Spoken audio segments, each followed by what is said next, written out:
with your head in the stars. Your eyes beaded in black and your soul full of scars. You are dreaming in your room when it's dark.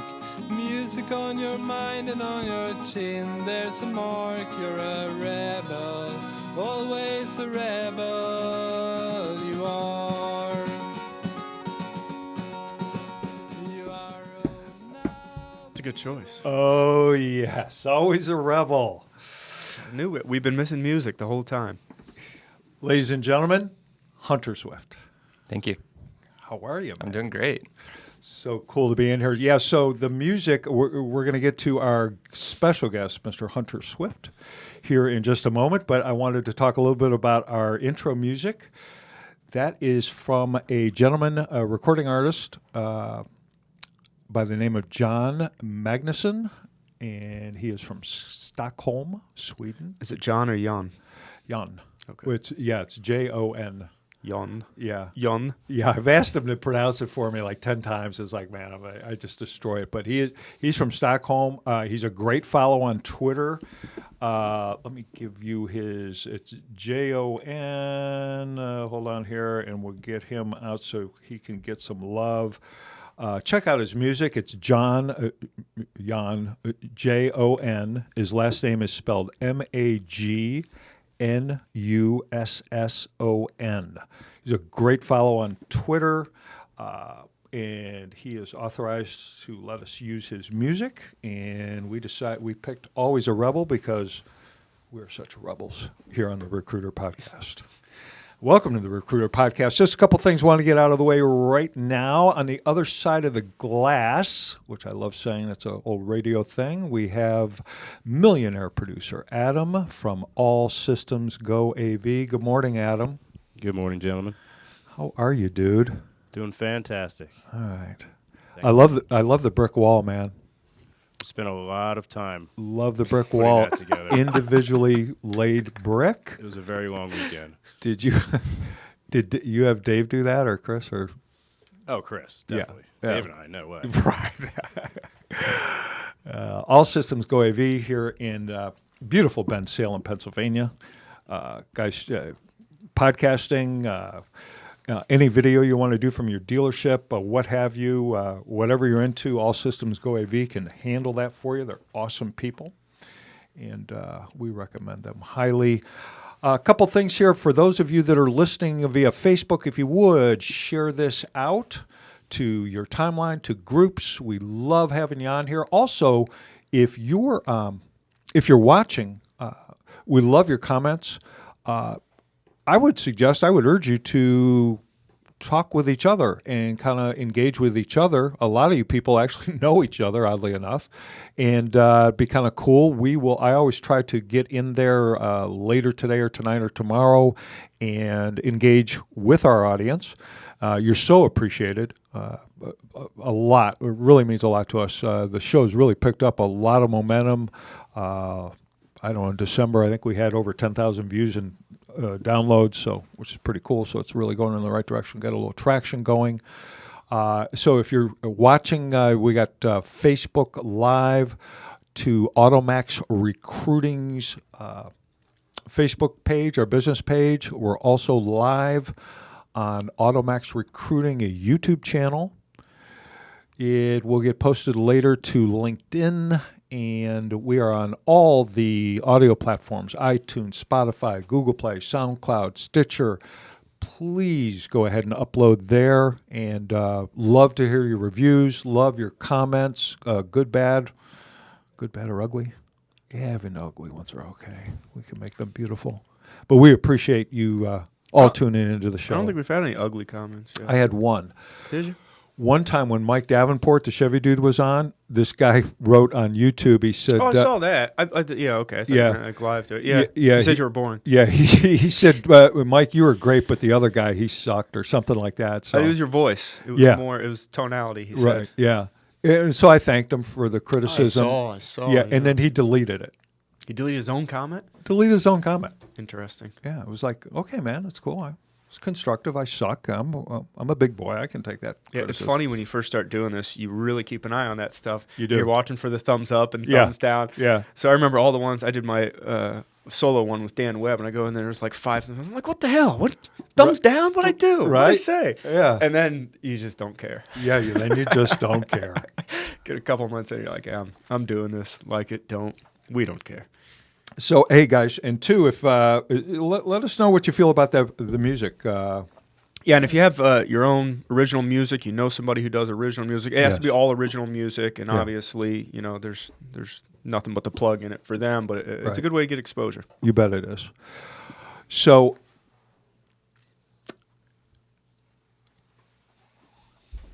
got some dead air there, dude. Yeah, well, I was thinking which direction I want to go here to start this thing. Hunter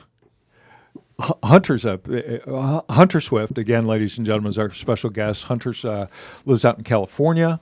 He is the Vice President of Sales and Dealer Relations for Dealer World. Friend of the show, one of the sponsors of the show, and of course Troy Springs, personal friend of ours, and just a tremendous organization, and we'll be talking about that as we go through the show here. And I do want to thank some of the sponsors we're going to get out of the way right this second. Number one is a company called AutoMax Recruiting and Training. We're our own sponsors. We're our own. Well, we don't do self-plugging, really. No, we haven't, and I decided to because we spend a lot of money on this. So, yeah, we're the best. Number one staffing automotive recruitment company in the country. It's not hyperbole. It's just true. We do more of it, done it longer, and do more of it than anybody else in the country. And if you need any staffing from porters to presidents, just ring us up, AutoMax Recruiting and Training. You find us. We are everywhere. Like to thank, of course, Dealer World, which we're going to talk about extensively today, so I'm not going to spend a lot of time on it right this second. Also like to thank Automotive HR, one of our sponsors, the premier career branding HR onboarding website platform in the country. They are awesome. If you want any more information, just go to automotohr.com, or you can reach out to Mr. Joe Lockard. Call me. Joe Lockard, the Director of Operations for AutoMax Recruiting, is here with us live. Also happens to be my oldest son. It's just a coincidence. And I love him. Thank you. Love you too, Dad. He's a nice person. Appreciate it. You are appreciated. I have my moments. Yeah. You became, I really started loving you a lot more after you got married and had 3 daughters. So, I bet, yeah. Yeah. That's a lot more fun. Yeah. You were cool, but you weren't as nearly as cool as you are now. No, see, I think I was way cooler back then. Well, but maybe not as fun. You're more fun. Probably a bigger pain in the ass back then. No doubt. Yeah. No question about that. Yeah. So want to thank them. Want to thank our friends at Tacoby, Jason Girdner, the wild man of Facebook. They really get things done. Jason was on the show. Call in. What was that? Last week or the week? Yeah, that was last week. Yeah, did an awesome job. People loved it. So shout out to them, and thank you so much for watching over us and taking care of that. And what other sponsor am I forgetting? Rockstar. And at this Rockstar, which is March 15 and 16 in Las Vegas, Nevada, you will have the opportunity to see my oldest son and the operations director of AutoMax Recruiting and Training, Mr. Joe Lockard, will be speaking. Yeah. I'm going to do a TED Talk on recruiting in a very challenging labor market. It is a challenging labor market. Absolutely. Yeah, it's what we do has gotten harder to do, and fortunately, through our research and our never-ending battle to improve, our numbers are better than they've ever been with a labor market that's unique. Yeah. Now I'm excited. I'm going to nerd out. I'm going to draw. I'm going to have some supply and demand charts out there. I'm going economics on everybody. Awesome. It's going to you got a couple degrees in it. It's going to be fun for me, at least. Yeah, awesome.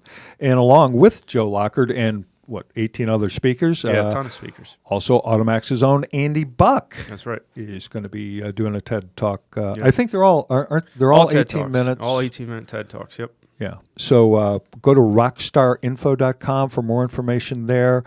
It's out in Vegas. We're on the Strip.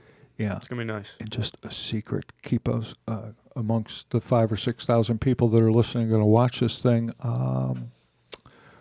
We have free tickets. Yeah, we have a lot of free tickets. If anyone wants to go, any of our clients, any prospective clients, anyone who just wants to check it out, let me know.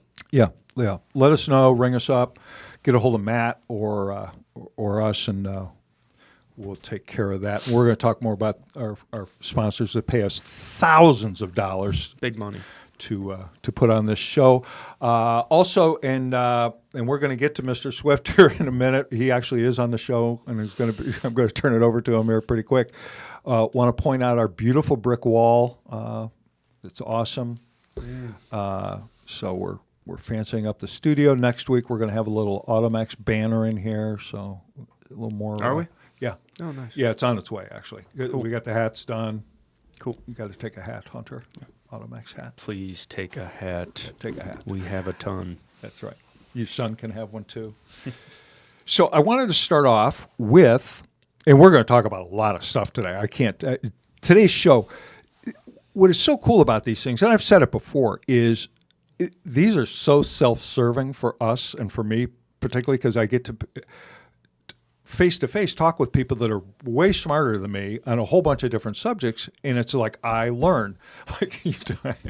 Like we're right before the show, you showed me how to. My dumb ass showed me how to, reduce crop a picture on Instagram. It's Yeah, like, and why do we need? Why did he need to show you how to do that? why? Yeah, why? Because I don't know how to Yeah, do it. but how did this come about? Oh, because I cut my son Because you off. cut me out of the pre-production picture. Yeah, there's a small little button in the bottom left when you post that you can click and it won't crop. I learned too, and then you showed us how to change the aspect ratio, Right. to make your pictures a little So bigger. Hunter put together a picture for promoting today's show, I don't know, several days ago.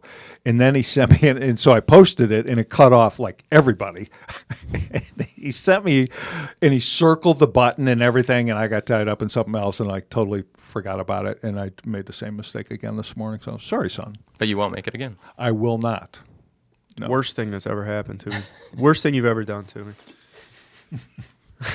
Oh, that can't possibly be true. Well, the surprise is we've talked about it on here before. You're pretty tech savvy for someone your age in a lot of ways. Someone more my age. tech savvy than me. I had to say it. I know. Well, I was talking to Troy Springs last night, and he said that you were the one that told him to get on Facebook. Oh, absolutely. That that was one of my notes here in my head here to talk about, because you obviously have a large presence on Facebook, and Troy's improved so much over the past couple of years. And he flat out said to us, we had a meeting at a hotel in Cherry Hill, and you brought it up, and you're like, you got to get on there. He's like, I know, I just don't want to do it. Yeah. But it's night and day between Right. then and now. Yeah. When Troy and I met Troy through a group that's no longer around called Selling Iron years ago, kind of like Dealer Elite and those platforms. And he had something that was called Daily Food. What the heck was it called? Crap, it was a blog that he wrote. And I looked at it, I said, wow, this is very smart. Because I didn't know him. I said, this is really smart stuff. The heck was it called? I don't remember. And then I asked him for permission to put it on our website. So we put it on our website.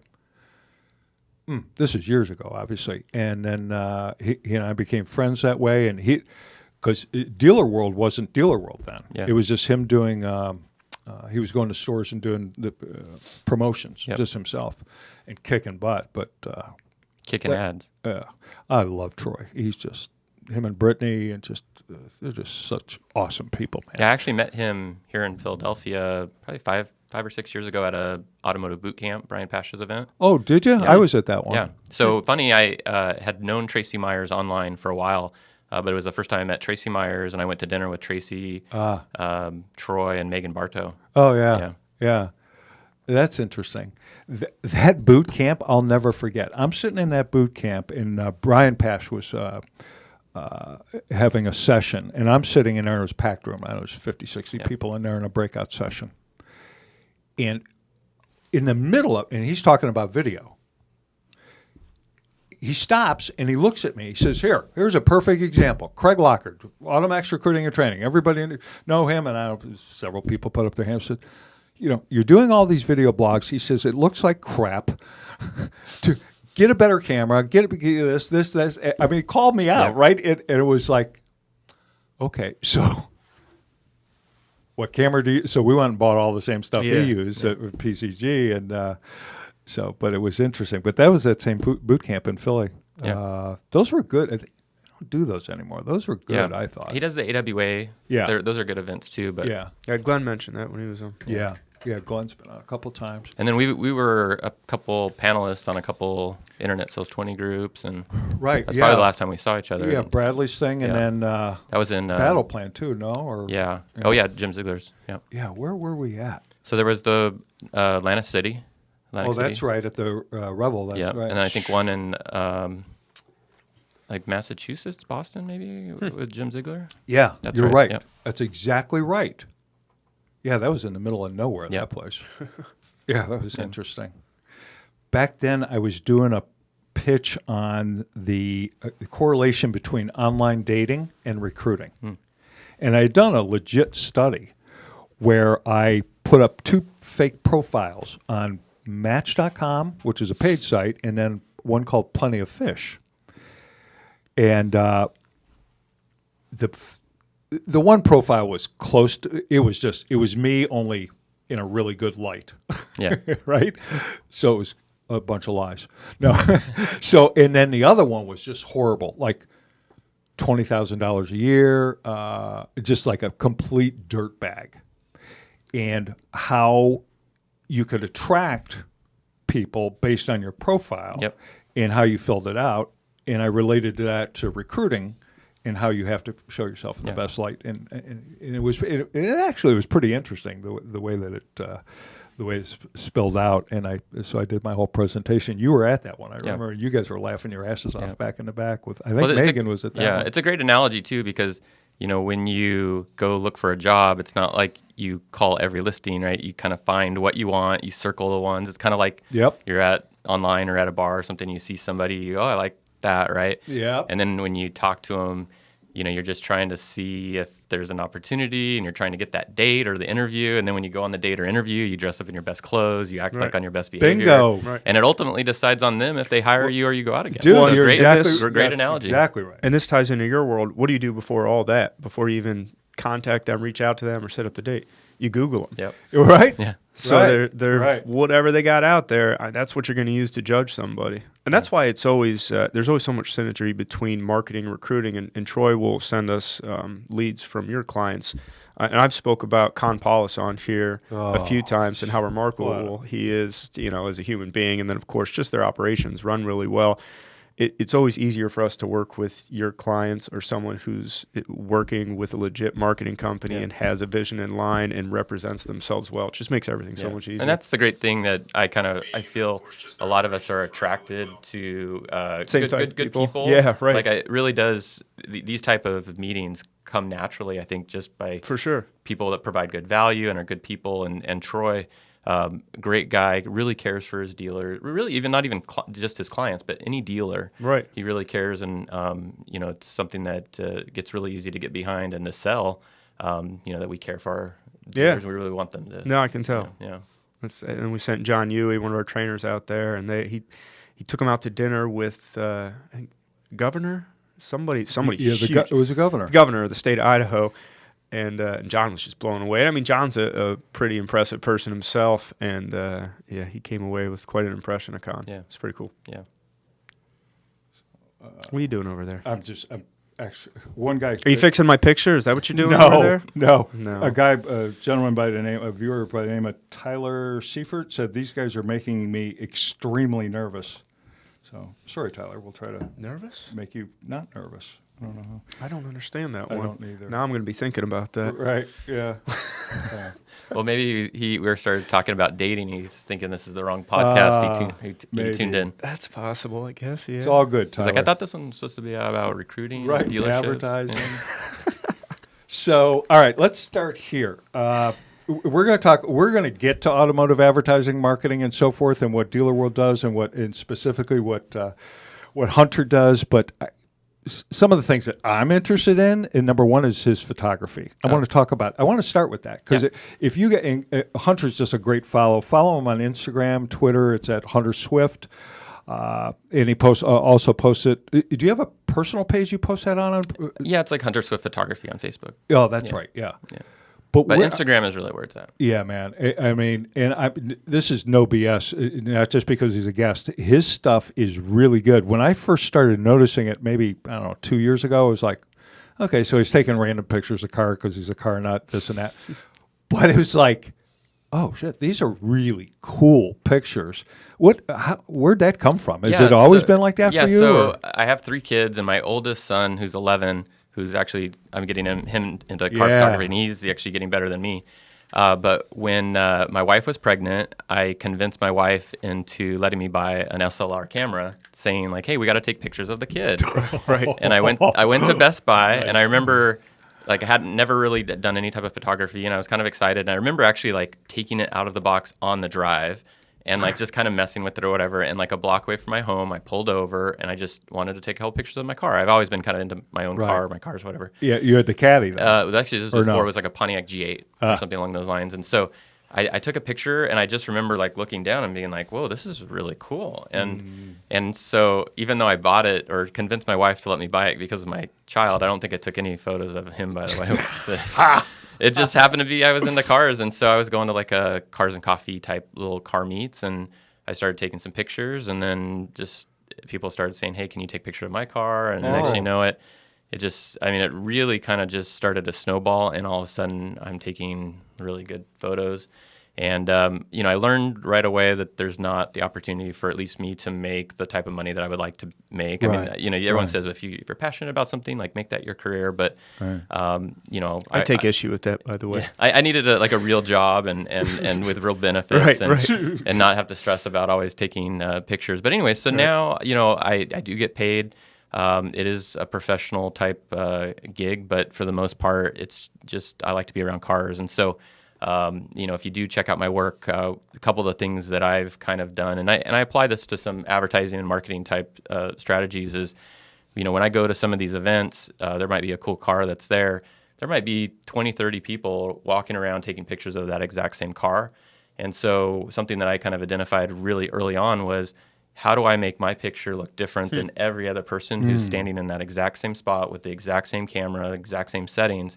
That's a great point. And so, I started to do a little bit, things in regards to maybe getting a little bit lower or, kind of changing the crop aspect. And then I started getting into editing and trying to Photoshop. And there's some people that, do a lot of color changes. And for me, it's about freeing the picture up of any distraction. So you won't see any reflections. You won't see a rock on the ground or a leaf. And I really try to, that's how I think my pictures stand out. And so started doing that. And then luckily living in Southern California, there are so many crazy cars on the road that I see all the time.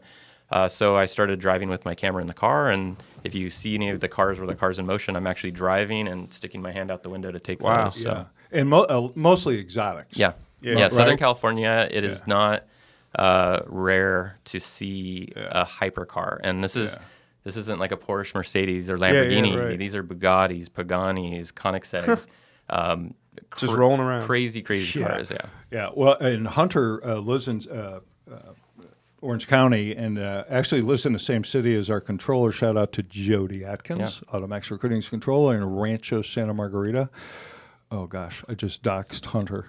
Oh, no, it's on his Facebook. No, it's good. But it doesn't say Rancho Santa Margarita on your Facebook. Yeah, so Rancho Santa Margarita is like an unincorporated city, and there's like a subset community called Las Flores. Oh, okay. So it's our mailing address is Rancho Santa Margarita, but that's a beautiful area, man. Yeah, love it.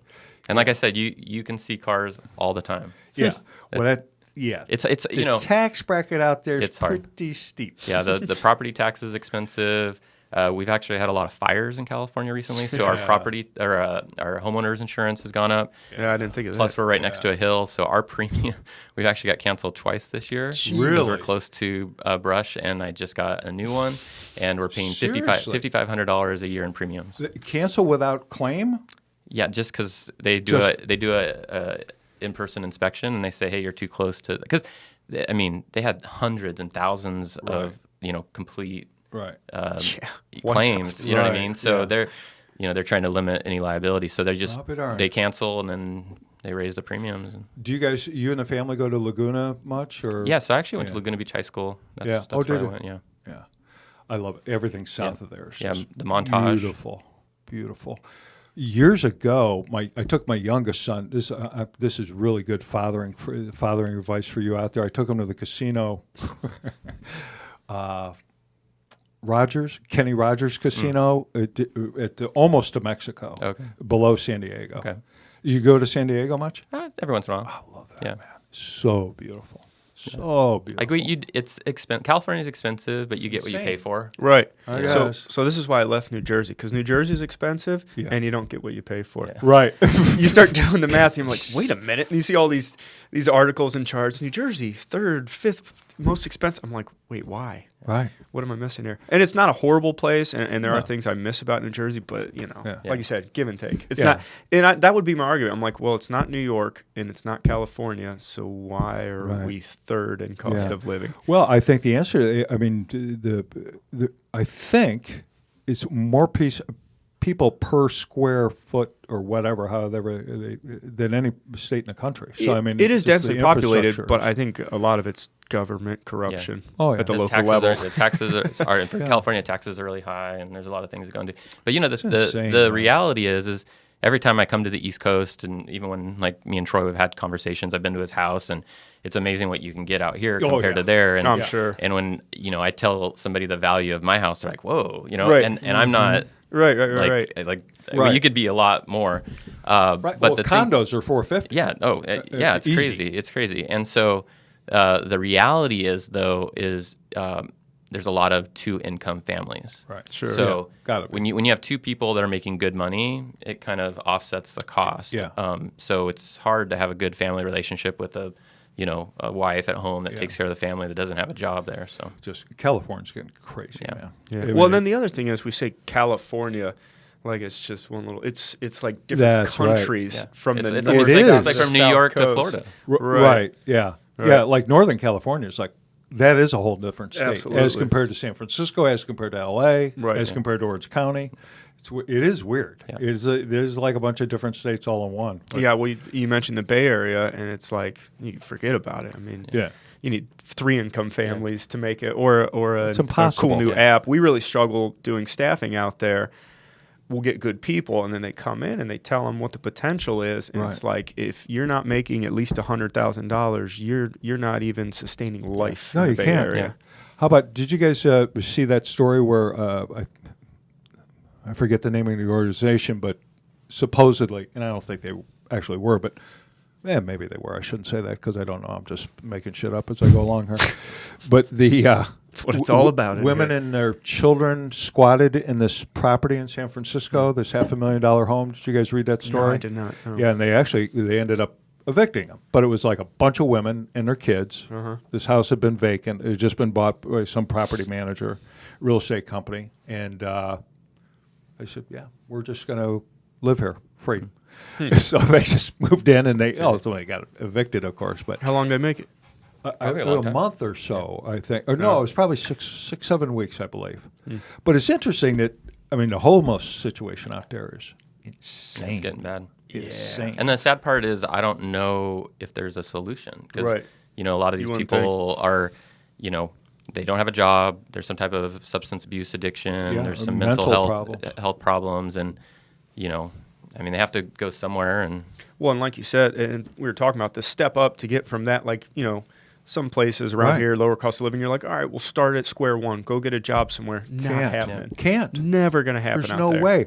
I remember NADA quite a while. This could be 15 years ago. We stayed at, I forget the name of the street, but it was all art gallery, restaurant, boutique hotel. It was really nice. And it was just, 2-block walk down a hill to the convention center. In San Francisco? In San Francisco.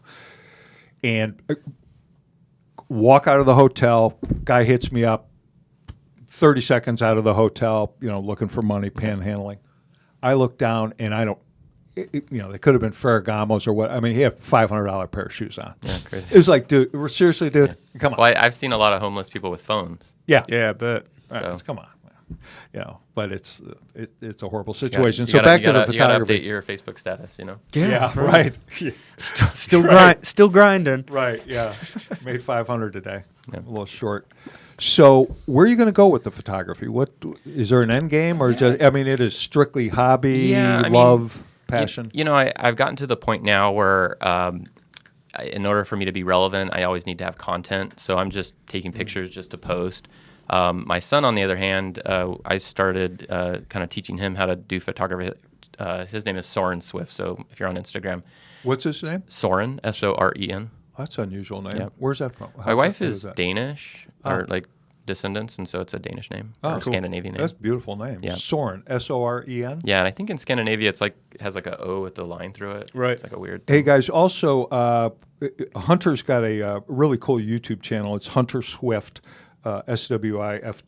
Check that out, and some of his stuff is there. But hook up with him there, or subscribe to. I just subscribed to it actually, And- to his YouTube channel. Yeah, so now my game now is kind of promoting my son. Sure. You know what I mean? Because Yeah. we just started a YouTube channel for him, and for it's a good father-son activity. And I've got 3 Yeah. kids, so I've got 2 other kids that are kind of starting to get jealous and want to go out too, and so I got to kind of do some stuff with them. But we go to these events. He's young. He's super excited about seeing these cars, and I have him mic'd up, and now we're doing video, and it's really cool because like I see all these cars all the time, and I get kind of desensitized. But even if I saw a crazy car, like I can't get giddy about it. You know what I mean? Like people are like, "Who is this guy?" But but he's 11, and so it's just super excited. There was a video that's on his YouTube channel where he sees like over $100 million worth of cars at this event, and he hasn't seen a Bugatti like in person or taking pictures, and he sees it, and he's like, "Oh my goodness, and it's like that's like that pure.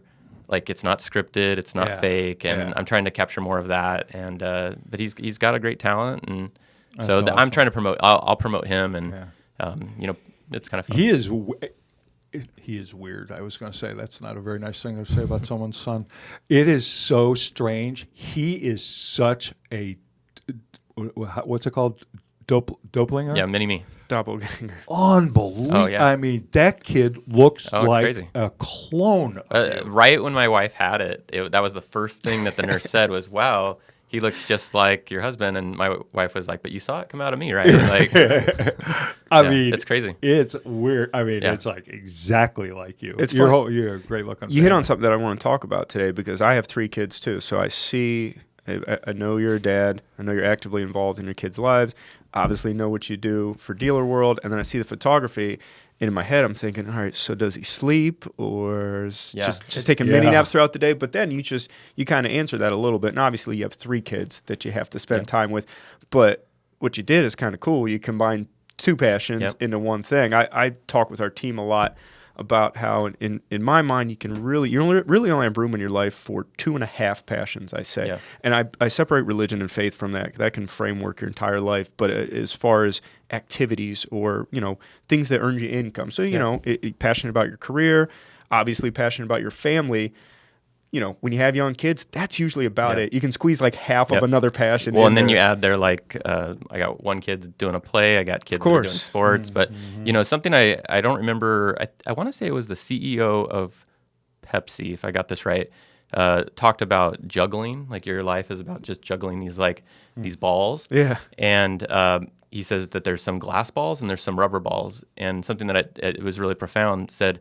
It's okay to drop the rubber balls. That's great. Because the rubber balls will bounce back up. Right, it'll come back around. Yeah, That's so interesting. just you have to kind of identify what those glass balls are, and realize, look, as fun as the car photography is, and hanging out with cool people, and even work, at the end of the day, my family, my faith, certain things are important, and you can't let those drop. Right, absolutely. That's a good way to put it. I like that.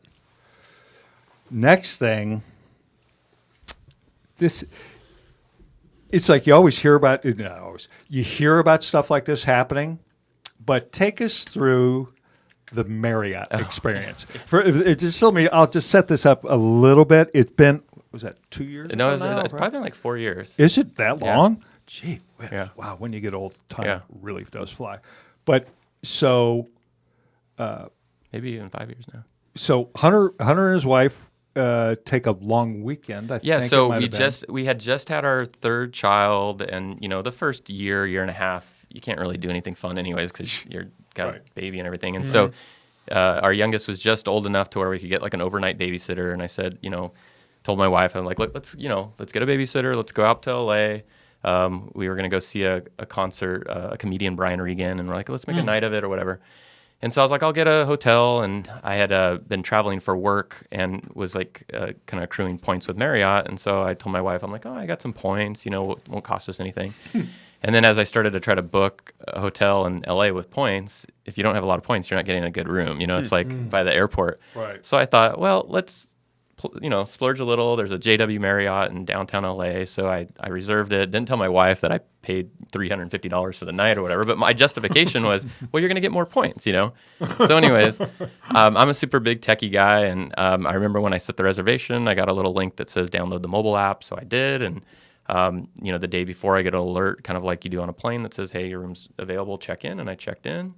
And my wife and I, we were the next day we were going to go. And funny thing, so my wife bought us the Brian Regan tickets. I had bought her this like hair and makeup makeover from somebody that does like celebrities and stuff. Nice. So I was like, this is perfect. Like, get yourself done up, whatever. And so anyways, so we're driving up there.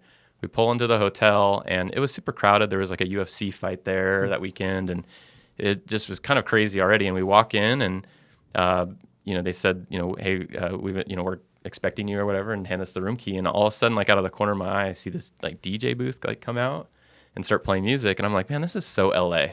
Right. You know what I mean? Right. And all of a sudden, then I see just all these like people like coming in, and I swear I saw a bellhop like run and do like a tumble, like a flip. And I'm like, again, like, is this like one of those like flash mobs? Right. You know what I mean? That's like, what it looked like. Yeah. And I was like, it is. It's such an LA thing. But then all of a sudden, like I see like confetti and balloons, and then like this camera crew comes out, and then it happens so quickly that your brain can't even process what the heck is going on. Thank God they filmed it. Yeah, and so all of a sudden they come out and they told us that we were the 1 millionth person to use the mobile app, and they ended up giving us 1 million Marriott points. That's insane. So the cool part about this, my wife was super excited because, not to bash on my wife or anything, but sometimes. It might be no makeup, sweatpants, walking into a hotel, Yeah, right. So she was all done up. So a lot of people thought it was fake because she looked really nice. And we were literally just dropping our bags off and then heading out. But the thing that I learned about this is, one, I'm super loyal to Marriott. They've been an amazing experience. But the experience was so great that even if they didn't give me the 1 million points, it would have been a great experience. And I would have still been talking about it today. Yeah. Right. And, as we talk about, advertising or dealerships or any type of business, trying to create those special moments where you go like over and beyond, you surprise somebody, it goes so long. And then, just with 1 million points, I think we got 34 nights out of it. So we went to Hawaii, Costa Rica, Hawaii again, like all over. I mean, it was an amazing experience. So we used up all the points. Unfortunately, used them all. They're gone. Yeah. Yeah. So, but we had great memories. So it's weird now, like when we want to go on vacation, we have to like spend money. Like that's foreign to us, but yeah, it was just a great experience, and they earned like I will never stay at any other hotel. There you go, in Marriott. And I'm talking to you guys about now. So. Right, and how many people have you told this story to other than the 5,000 today? And then on the video, I think there's like 4 million views. Is that right? That's cool. I mean, I mean, it's like it happens to somebody, but what are the odds you know someone? Well, and that's the thing. Like you see, like I think. Budweiser had a commercial where like the guy at Super Bowl, remember, where he ordered like a Budweiser, and then like Arnold Schwarzenegger was like playing ping pong. Yes, like you always wonder, like, is that fake? You know, so I can tell you firsthand that it was totally real. But the other thing, like I was thinking, like some people don't like to be on TV. Yeah, it could have been rough. Like what if I mean, I don't cheat on my wife, but what if I was coming into the hotel with somebody that was my wife, like, or you know what I mean, or just the wife thing, like you mentioned. Your wife walking up, and so 8 o'clock in the morning. So after like the whole fanfare went, down, or after everything was down, and they were kind of cleaning up, like we were talking, we're like, well, what if, like, and they said it was a gamble, like, it's not like you can. Put the balloons back up. Yeah. And so no, guys, they look angry. Yeah, these are not the right winners. But it was. I mean, like I said, it was. I mean, the best experience, and like a dealership could do something similar to that, where just somebody comes in and say, "Congratulations," and they're like, "Whoa, what?" And you just just show your appreciation, and it's. He's been talking about it in presentations for, gosh, you've been using that line for 10 years now. throw a frickin' party. Right. Throw a party when Yeah. you hire somebody. Everyone listens and laughs. Nobody's doing it. Yeah. Right. I mean, and like you said, it doesn't take much. You don't have to have an acrobatic bellboy out there. Yeah. Just some balloons and music and loud noise, Yeah. confetti. It's like, make a big deal. So it was really Just cool. make a big deal. Yeah. Right. Make things special. There's no reason why in the automobile industry we can't make things a little more special, whether it be a new hire, whether it be a promotion, anything. Make it just a little special. Yep. You know, because I don't think it's never going to be quote unquote fun to buy a car, but you can certainly make it easy Yeah. and make it more enjoyable. But think about what you just said, though. It should be fun to buy a car. Well, it should be. We're getting a new car in 4 months, and I'm pumped. Right. I'm excited. But part of the reason I'm excited is because I know people. I know the type of experience I'm going to get. I know who to go to. So I know Right. that's the anxiety Right. for a Well, lot of and people. I'm super passionate about cars. I love cars. I feel like it's an outward expression of who I am. Like there's this identity. People know my car. Sure. Right? Yep. And I think that the car actually competes with the dinner table with the family. Right? We go on trips. We go on road trips. When I picked up my wife for the first date was in a car. And we talked. Like probably our first kiss was in a car. Like the car is such a really amazing vehicle. You can customize it. You can have great times on it. And it's really an emotional connection to us. I mean, we even have faith in our car that when we wake up in the morning and we have to go to work, that it will start. Yeah, right. You know what I mean? And so it's such a great thing, but the car buying experience as a whole is something that usually people don't look forward to. Yeah. And my wife, she doesn't work now, but she was an ultrasound tech. And I remember the first time that I saw my son's ultrasound and just being so excited and starting to dream about like, oh man, I can't wait to take him to a car event or, all these things. Right. That's how the dealership should be, right? When they go to the dealership, it's like their ultrasound, right? They get to see this car that they're going to have all these great experiences in. Absolutely. That's Right? and that's what Interesting. you need to be building up. Because the other side of that is we started doing leases and we're turning in our Explorer, and I'm like, oh man, I'm gonna miss my Explorer. Yeah. We did a lot in this Yeah. car in 4 years. Like So we if you did a can- lot. So, because usually when the salesperson usually talks about like, well, do you need 2 doors or 4 doors? Do you need safety or gas mileage, right? Where are you like, gonna take it? Where are you gonna take it? Yeah. Are you gonna take it up into the mountains? Like, are you gonna take it on long trips? Like, what are you gonna do with it? Right. Right. You know what I mean? And if you can kind of make that connection, like when I came from retail, and the sales manager that trained me was always like, you want to get when you do the test drive, get the person to feel like it's their car, right? Yeah. And so my sales manager, he was a great guy. There was this a street that had like a lot of people on it, and there was like people that would sit outside. And he's like, I want you to test drive every person on that because there was a stop sign that every person had to stop. And when you stopped, you would say, hey, look, they're checking you out. You know what I mean? Awesome. And they would see, and they would start relating in that. You know what I mean? That's awesome. And so, they start seeing things. Or you asking questions like, "Hey, where's the first place that you're going to go when you get this car? Right. Bang. Who's the Right. first person that Right. you're going to show this car to when you're excited Yeah. about it?" Right? Vacation. You know who Yeah. nailed this was Sean Welsh out at Rockstar last year. Do you remember? You know Sean Welsh? Yeah. It's hilarious. What did he do? So he's talking about when he was selling cars and doing the test drive, and he's Yeah.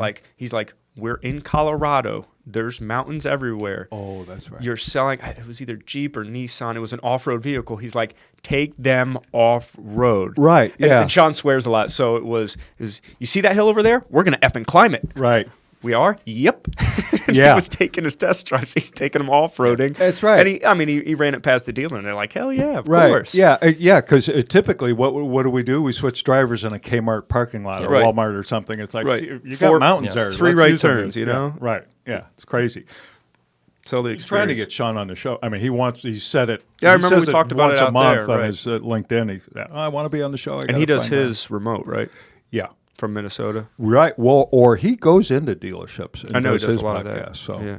it's pretty cool. So did you happen to, and I'm jumping around here a little bit, but I just read it this morning on the Banks report with Cliff Banks. What's happening with Dealer Socket? Somebody's suing, everybody's it's suing kinda everybody crazy. else? I don't think I'm at liberty to discuss, but some crazy things are going on Right. with the private equity company and Right, because it the was owners. sold. Who bought it? Vista Equity about right.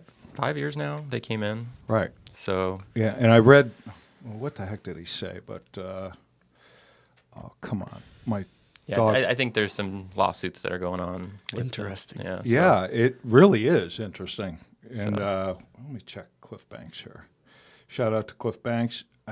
this guy knows everything, man. Yeah, he's got his ear to the ground for sure. But I was with him, 13 years. Yeah. That's kind of where majority of my experience in regards to helping dealerships come from is helping dealers improve their overall sales process. And like to me, I'm a big CRM guy, and I still go into dealerships and they're not using their CRM, and they're not putting their ups in the CRM, and they're not making their calls, and so and paying a lot of money for it. Yeah, and it's one of the reasons I actually got out of Dealer Socket was I was tired of coming into a dealership to help them, and then them not doing kind of the basics, and you're so at square one, and it's your fault all of a sudden. And so talking to Troy, Troy says, well, I help dealers, and they don't really have to do a lot. Yeah, right? Like we can do all the heavy lifting and drive the leads, and so. I still get to help dealers and kind of do that, but I still think it's one of the best CRMs out there. But when you start getting into private equity and just growth and change, and things change and culture changes. But at the end of the day, there's really only a couple vendors out there to choose from in regards to CRM. But how'd you get started with that? Were you in dealerships before you did that, or there was a little gap between my retail and that, but I started with Dealer Socket as an entry-level support rep. And kind of another interesting tidbit was, when I did meet my wife, one of the first things was meeting her parents, and I had no education. Was working at this job that was kind of a new job, making $30,000 a year, right? And I believed in the company, and they were like, "Who is this guy? You know what I mean? Like, how is he supposed to take care of, my daughter?" And the thing is, because we had kind of talked about some topics of things that I think could help, and for me, I pretty much started at the bottom at a company, and worked my way up, and a couple of things that that I really focused on was trying to be the best person in that role and do the absolute best that I could. So there might be other people that might be better than me, but I could go to my manager or go to myself and just say, like, I gave it my all, right? Like I wasn't shortcutting anybody.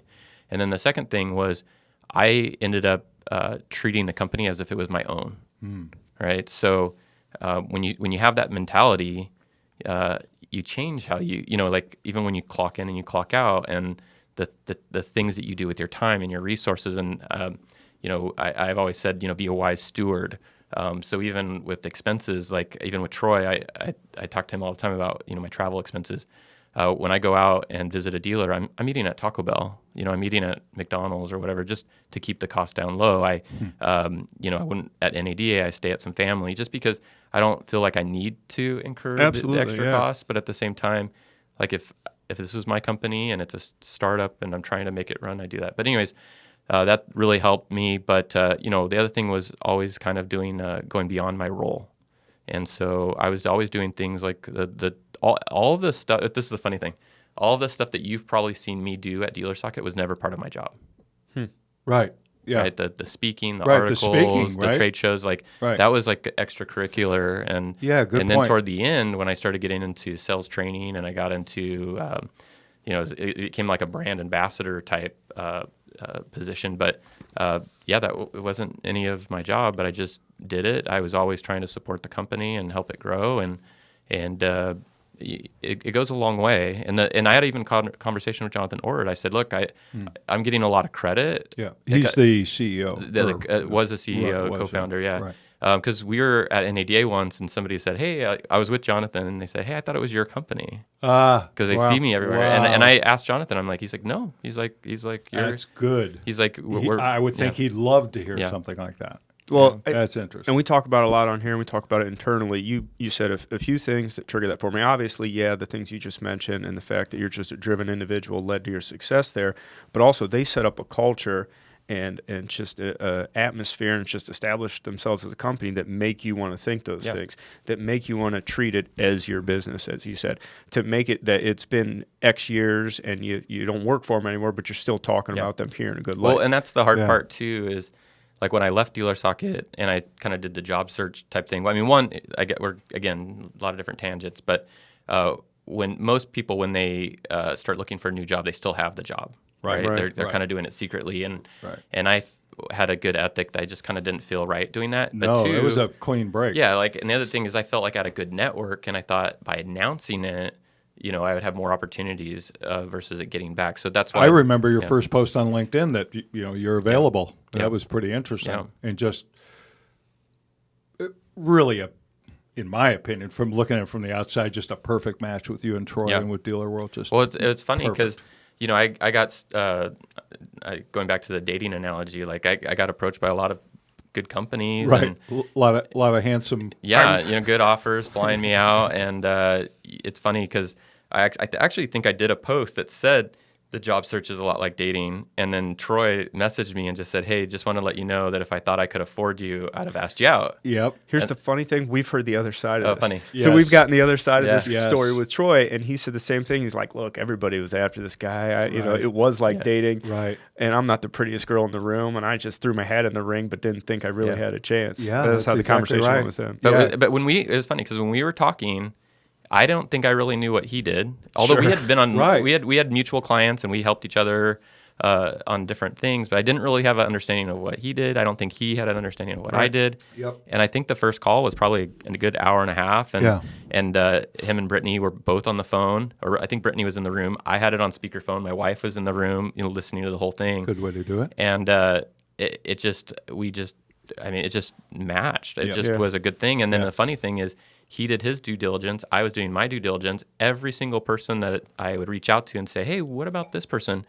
It was just like, why didn't I think of that? Like, you guys, you know what I mean? And so it made it really good. And it's funny, too, because when I did go out to meet him, when you are interviewing somebody, you have a lot of, like, maybe points that you want to talk about your experience and stuff. And just it kept going in directions that I didn't really think it was the best. It wasn't talking about like my experience or something. It kept going back to like personal stuff. Yes.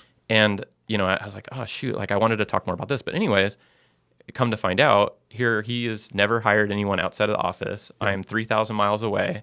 And for him, having that trust in somebody was important. And it just happened to be that's what the stuff that we were talking about. And it just, because he has to have trust with me. And like even when I came out and visited him, I asked him, like, should I get a rental car? And he's like, here, take my keys, to his 5 Series BMW.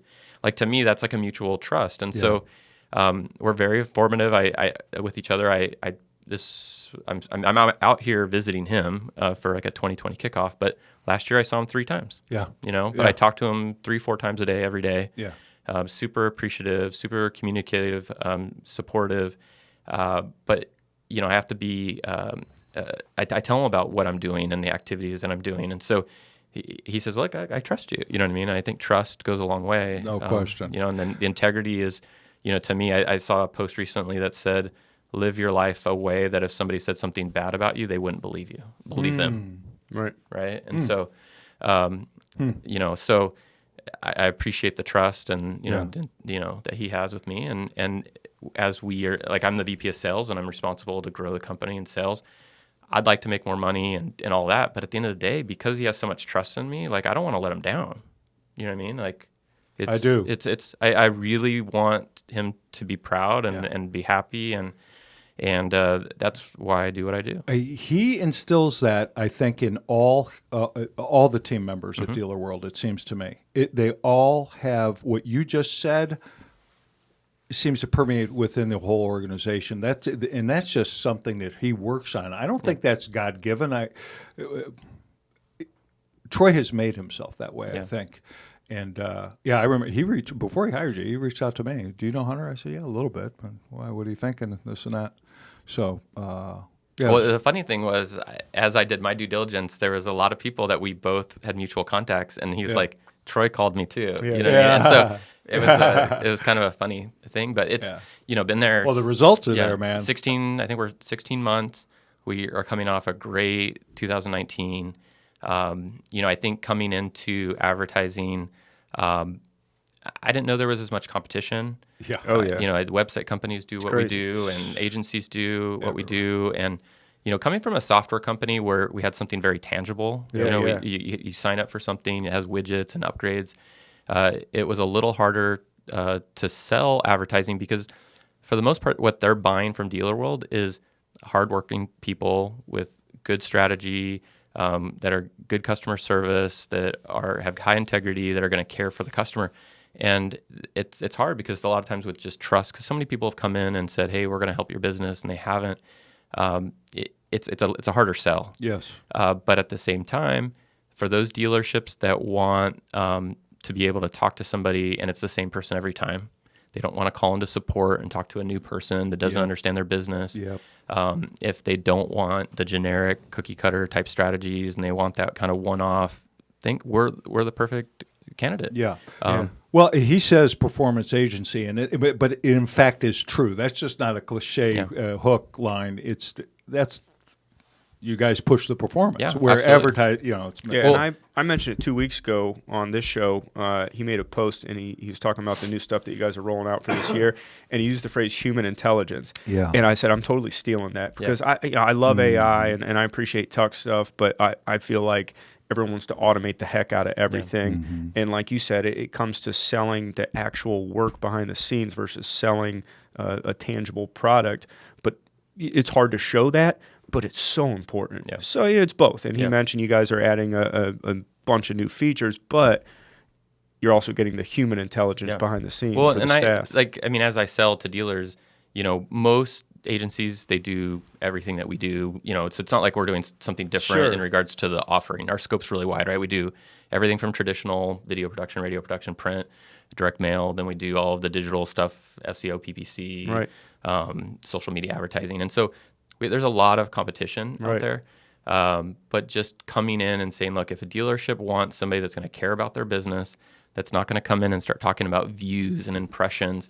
We're car guys. I came from retail. Troy came from retail. Mark, a lot of the people that work with us came from retail. Yeah. So at the end of the day, we got to drive leads and we got to help you sell more cars. Yeah, right. So that is the bottom line. And there are some great individuals in our space that are super techy. But I think having good creative and coming from that traditional side of like good copy and that Troy has benefits, right? Because I talk to dealers all the time that say, hey, look, I spend X amount of dollars on Facebook and I'm not getting the results. Well, what was the strategy? What was the audience? What was the frequency? What was the creative, right? Yeah, he's big in the creative. Yeah, and so, we're definitely not just a creative agency, but like having that creative aspect incorporated into it will help the dealership stand out. And I'm talking to a Ford dealer right now that has 5 Ford dealerships within, a 10, 15 mile radius. And it's all about standing out. It's about being different. And they're all using the same website provider. They're all using the same strategies, and then wondering why they don't stand out, right? Like they're not making a difference. And so, unfortunately, with a lot of like the co-op stuff that's going on with like approved vendors, it's hard for us because there are certain OEMs that we're not an approved vendor. But we have clients that actually are choosing not to go with the OEM. They're actually losing out on co-op dollars because every other dealership is doing the exact same thing. Yeah, it's all cookie cutter. And so they say, look, can we get you more out of your spend? And yes, you're not going to be able to co-op it, but if it's different, and because a lot of times even the keyword, like the cost is going up because we're all bidding on the same words. Right. So, Great. Right. Yeah. So we'll look and say, look, Genius. We won't bid on those. Let's find the ones that no one else is bidding on, and we'll dump more money on that. And so we do some things along that end. But the other thing, kind of going back to kind of his integrity, is I'm surprised on how many vendors charge a percentage of their ad spend and media buys. Yeah, this is a big difference with dealer world. Like if we have a relationship and I'm making recommendations on your ad spend and I get a percentage of it, like where's it? How do you know if that's your best interest? So our cost is lower, but we provide better services, I believe. But we really care about the dealers. And Troy, we have meetings all the time, and he says, like, look, what's best for the dealer? You know what I mean? Is this going to help them, or is this going to hurt them? And if it's not, then okay, we need to make a change, and let's drive some things. And it's sometimes it's as little as just coming to the dealer with fresh ideas. Yeah. Right. Because I'll talk to people and say, are you doing the same thing this month that you did last month that you probably did the month before? Mm-hmm. Like you're trying to get different results, but you're not trying to change anything. And they've been either with an internal team that is great, but they're not getting ideas from other dealers. Right, so we learn a lot from our other dealers that we're able to pull in, right? And then you don't have a large company where there's just so many, so many dealers. They can't do the custom one-off. They can't, they're too big of a company. So we're kind of a perfect fit for that. But again, there is not a silver bullet in advertising that you say, hey, sign up for this particular tool or product, and you're going to have success, right? So no, of course not. It's about working with somebody who's going to care about you. And it's not even just with us, because a lot of times people are in contracts. You currently have an agency, and maybe you can't change. But Troy talks about like the 3 accountabilities, right? You need to hold the agency or whatever company, it could be your internal team, website provider, whatever. You got to hold them accountable that they're bringing in leads. But then you got to make sure you're holding yourself accountable with the BDC, that they're actually able to set appointments. And if you're getting appointments and they're not closing, you got to hold your sales manager, GSM accountable. And so there's some, transparency and some honesty. And sometimes we have conversations that say, look, we're driving you leads, but you guys aren't selling them. So it's tough. Yeah. So that goes back to like the performance agency of who cares if we're driving you leads if they're not selling? Right. So we actually go in and audit and work on processes. And, with my years of experience in Dealer Socket, I'll help come up with new templates and new, campaigns that they probably are still using when they bought Dealer Socket, that every Dealer Socket user is using. So you make these little changes and, come up with some cool strategy, and all of a sudden you start making a big difference. Right. Well, and that's the value prop right there, because we, like you said, we know a lot of the people in your space, and, everyone does some of that to a certain degree, but I know Troy, you can follow his Facebook page. I mean, he's gone a lot. Yeah. He spends a lot of time in dealership with clients. Yeah. And we don't you don't see any of our ads. You don't see any of our things. You might see a lot of posts from me just because I don't see your ads. That's a good point. We're big on social selling and just relationships, and he's big about getting in the store, but we get a lot of referrals. Yeah. We have a good client base. Our retention is really good. Yeah. Well, that's key. Yeah. The retention, you don't need to go much further than that. If as an ad agency marketing company, if you're retaining your clients, you're doing something right. But you have to be bringing in fresh ideas. Yeah, or they're gone. Yeah. Because they're going to get asked out by somebody else. And it's funny because the stuff that the dealerships are like, whoa, this is great. They're super simple. And I'm like, why isn't the other agency? Like two examples. I've got a dealer, I was looking at their ad budget, and a good portion of it is charitable donations. They like donate to the high school and like local organizations. And I said, this is a lot of money. Like, how do you pay them? They're like, we just write them a check every month. And I'm like, look, for $50, I can get a giant check that's dry erase, get them to come in for the check, take a picture, and now we have stuff for social media. You give it to them, and all of a sudden now we're actually using that advertising budget to drive leads. Brilliant. And the guy's like, dude, what, $50? Right. You know what I mean? Like that's as man. much, And so, we do some cool things. Geofencing, like that's a big thing with. Like every dealer I say, you ever do geofencing? Like, we target our competitors, right? Here's a little secret, only to the people that are listening to this podcast. Yes. Target the DMV. The people at the DMV are there to update their registration to sell a car or to get a license. Right. They're sitting there for hours, right? In California, it's a 3-hour wait. So they're on their phone, and we're catering up. We want your trade. Here are vehicles. It's a gold mine. Gold mine for your listeners only. That's awesome idea. Yeah, that is a good idea. That goes to, we got to ask a question here. This guy's a avid listener of the show, very loyal to the show, good supporter, and James Steele, he's a dealer out in Washington State. I want to try to get him on the podcast. But James says, hi, Hunter. What is the normal ad spend you recommend? ? New sentence. Do you base it on the dealer and or the market and saturation? Yeah, good question. Yeah. Good question. So, what do you think about that? So usually when we come in and we're going to do something different, we try to keep the variables very similar so that we can make a difference. Right. So if there's in terms of dollars, you mean? Yes. Right. Right. Because if all of a sudden we say, hey, you need to go from 1,000 to 2,000 and you see more leads. Right. So let's say we keep everything the same. We keep the budget, but we give you better creative, better audience, those type of things. So that's where we usually start. The second thing that we'll start doing is looking at ROI. Most of the time when we do some type of audit, the first thing that we can get rid of right now, almost every dealer, is third-party lead providers. Right. Amen. It's a crutch. If you are using Dealer Socket, there's a report called the Internet ROI report that shows every lead that comes in and the conversion rate of appointments and whatever. Because I always, when you say, what's your best third-party lead provider? Is it the one that gives you the most leads, the most appointments, the most shown, the most sold, or the most gross? Yeah. Right? Very good question. On this report, it shows all of those. And then in the far left, there's 2 columns. Every Dealer Socket customer that I've looked at, it's always blank. And it's cost per lead and cost per sold. And in Dealer Socket, why is it blank? Because they have to go into Dealer Socket and add a cost for those lead providers. If they put $20 a lead on it, it will calculate automatically. If it's a flat fee that you pay $2,000 a month, you just put that in.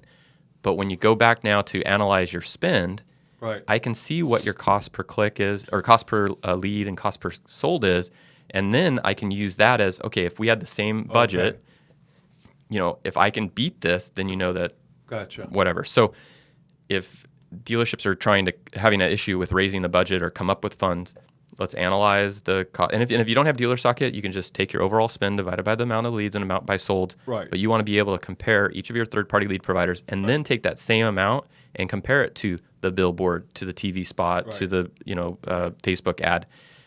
Once you start doing that, it's all about getting the best return on your investment.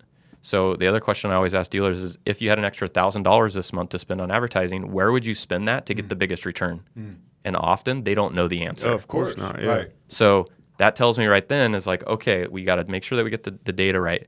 The other thing, kind of going back to CRM, is Keith Shutterly. He's been a longtime friend. He's car research, I think, back in the day, or iCar. I don't know. He's been with a lot of companies. Actually, I should have Keith provide some music to us. He's really good too. Yeah, he's good. So I was at a trade show years ago, and he did a statistic that said that 35% of people that visit the dealership get put into the CRM. Really? Yeah. So this was years ago. Maybe it's changed. But what that what taught me is how many times is the dealership spending money on advertising, and at the end of the month says, hey, was this good? Should we do it again? Right. But only 35% is getting put into the system. Yeah, they don't So even how do know. you know? So the tracking and reporting is usually off. Right. And second, if they're at the dealership, they should be in the CRM because I can continue to follow up with them, and I can maybe trickle them in different campaigns and stuff. So, so anyway, kind of going back to his question, you have to have at least a little bit of budget so that we can make an actual the sample. Right. So $1,000 on Facebook or something along those lines would be like a good sample set. Yeah. And then just adapt and change. Because a lot of times Facebook will like optimize the ads. But like I said, we try to keep it consistent and make some changes. Try to cut back on third-party lead providers as much as you can. And the reason why on the third-party lead providers, you don't have exclusivity. They're going to 3 or 4 dealerships, so it's all about who's the quickest, who's got the best price, their low gross deals. When they call and say, hey, what's your best price? They always say, well, come in and I'll give it to you. And then there's a conflict, and now low CSI. Advertising is great. Facebook is a really probably, if you want leads this week and you're not doing it, Facebook, we can target. We can actually export data from the CRM and then import that into Facebook as an audience and target people who have had some type of interaction with your store. That's interesting. But the other thing is just going back into the CRM. Most consumers who are on like a 60-month term don't know that they can get a new car until 60 months. Right. It's just, hey, I'm thinking about getting a new car. Well, how much longer? I've got 3 months. No, I can get you into a car today. Consumers don't know that. They think that they have to finish the term. Got to pay the loan. So my advice is to try to get people, I want to sign everybody on a 60-month term, but every 42 months get them into a new car. You know what I mean? Yeah. And if I can pull those customers into the market before they go and submit a lead, I have complete exclusivity. Also, I have all of the historical paid information. I know what their credit is. I know what their payment is. I know what their payoff is. I know what their trade value is. Yep. So when they call me, I can give them an actual monthly payment. When you call a dealership and ask for what's your monthly payment, it's always going to be high because they don't know if you're in negative equity or what your credit is. And so it's a high gross, high CSI opportunity. And so I always say, look, if you're waiting to find people who are in the market, it's usually too late. Yeah, absolutely. Right. And that's where Bunch of service and your competition, fixed ops, your service advisor and everything, that's where they have to become engaged with that. They have to work together with that and work out of the CRM. I wonder, it's just crazy to me that today, in that figure, 35% that's a scary figure, but the problem is like anything else that if the dealer, whoever, executive manager, hey, I want everything logged in the CRM, It's a double-edged sword because a lot of times then it's just total crap going in there, and it's just a task. Well, the biggest thing that I've learned, and a lot of times, let's say when I was selling CRM, I would have these demos with the general manager and the owner, and I would talk about their needs and uncover problems that they have with their processes, and then I would show the tool and show value and everything, and then they'd say yes. And then we'd come in to install, and half the people didn't even know that we were coming in to install. And then when we start teaching them, they're not all the way on board because it's like, man, I got to learn a new software. Now the manager's going to know what I'm doing. And so I actually went to the dealer socket install team and I said, look, you need to start out by bringing in the decision maker and have him tell you the reason why he's investing this money into you. And he'll say, look, you know that problem that you guys have all complained, this is going to fix it, right? This is costing a lot of money, but this is going to help you. I'm investing in you. And guess what? You have to use it. Yeah, well, and no employee worth their weight is going to just do something without knowing the why behind it. Correct. If Well, they what's are, in it for they're them? just a chimp that's just following anything you tell them to That's do. right, So, son. Yeah. so anyone worth it should know why am I doing this. But if you Right, see, but if they exactly see right. some value and it's going to help them, then they're going to use it. But I think that's a part that's often missing. But it's the 35%. I don't think it's because the salesperson is bad or negligent or anything. But how many times have you met somebody who gave you their name and then forgot the name? Yeah, immediately. Right. Yeah, all and of you us say, do. well, I'll get the name when they come in and do the paperwork. Right. But how many people don't come in? Right. And so it's not to be rude and say, oh, what was your name again? They'll just say, hey, here's my card. Call me. Well, that's an up that doesn't get put into That's the a system. great point. There you go. Right.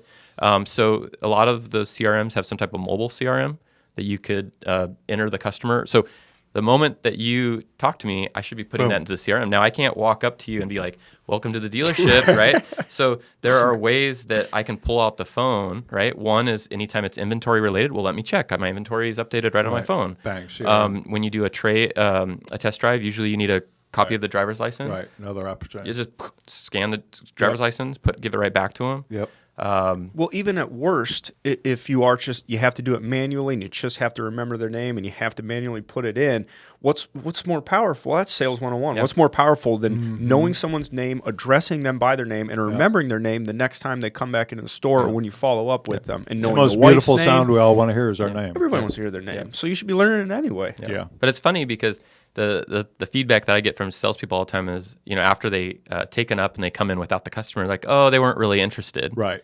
They were physically at the store. So there was some interest. Just hanging out because everyone just wants to go hang out You know at what I a car mean? Huge dealership. interest There was now. something that brought them here, and so just capture that. But another way to bring out the phone too, because people love video, is, hey, your test drive, you're interested in the Ford Mustang. Hey, did you see the video that Motor Trend just did? Hey, what's your cell phone number? Right. Hey, I'm going to text you. You're going to get an opt-in on it. Good. So now I'm getting the number and opting in. Good. And I can send it to them. And now once I have the text, I can communicate. That's great. It's super Excellent. easy. Yeah. You know what I mean? Yeah. So I'm going to take my jacket off. This it's getting hot in focus here. in on Vets Cars. Our buddy Chris Walsh. That's his company, vetscars.com. And we're affiliated with Vets Cars. And Mr. Walsh has rejoined AutoMax Recruiting, going to be doing some automotive recruiting and training campaigns out there. So shout out to our buddy Chris, who was on the show last week, actually. So, But we're talking about some good stuff. Yeah. Hopefully your Excellent. audience appreciates this. let's see what else we got here. We got questions coming in. Good answers, Hunter. Thank you. Guys, talk amongst yourself out there that are watching. Get to know each other. It's a little recruiter podcast. Just got a tribe. lead from Bishop, California. Where's Bishop, California? It's kind of like inland desert. It's like kind of toward Vegas from Southern California. Well, that should be no problem. We can find technicians out there. Yeah. We find techs everywhere. Yeah. If they're there. So tell me, the thing that I hear from our dealers that they need help with, and we help because people are always saying, "Hey, I need service techs." Yeah.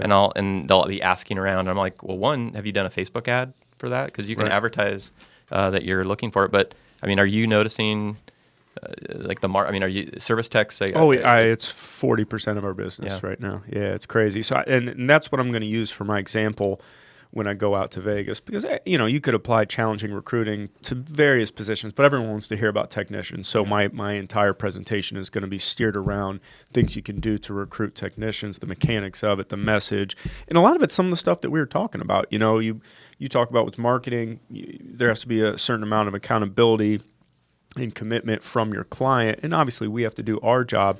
So our tech campaigns will run for at least 3 months at a time, because it's an ongoing process. Yeah. It's not like you're just going to poke your head out the door and, hey, here's an A-Tech, come work for us. And then that second part of it, come work for us, is really the hard part.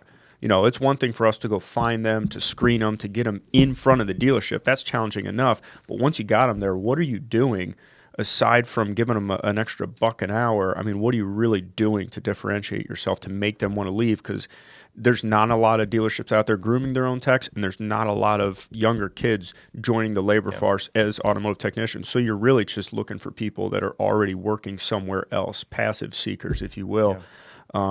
It's a problem, you know, and we're doing our part to try to solve it, and we've really fine-tuned our search and our process in the past 2 years, and I feel pretty confident in what we do.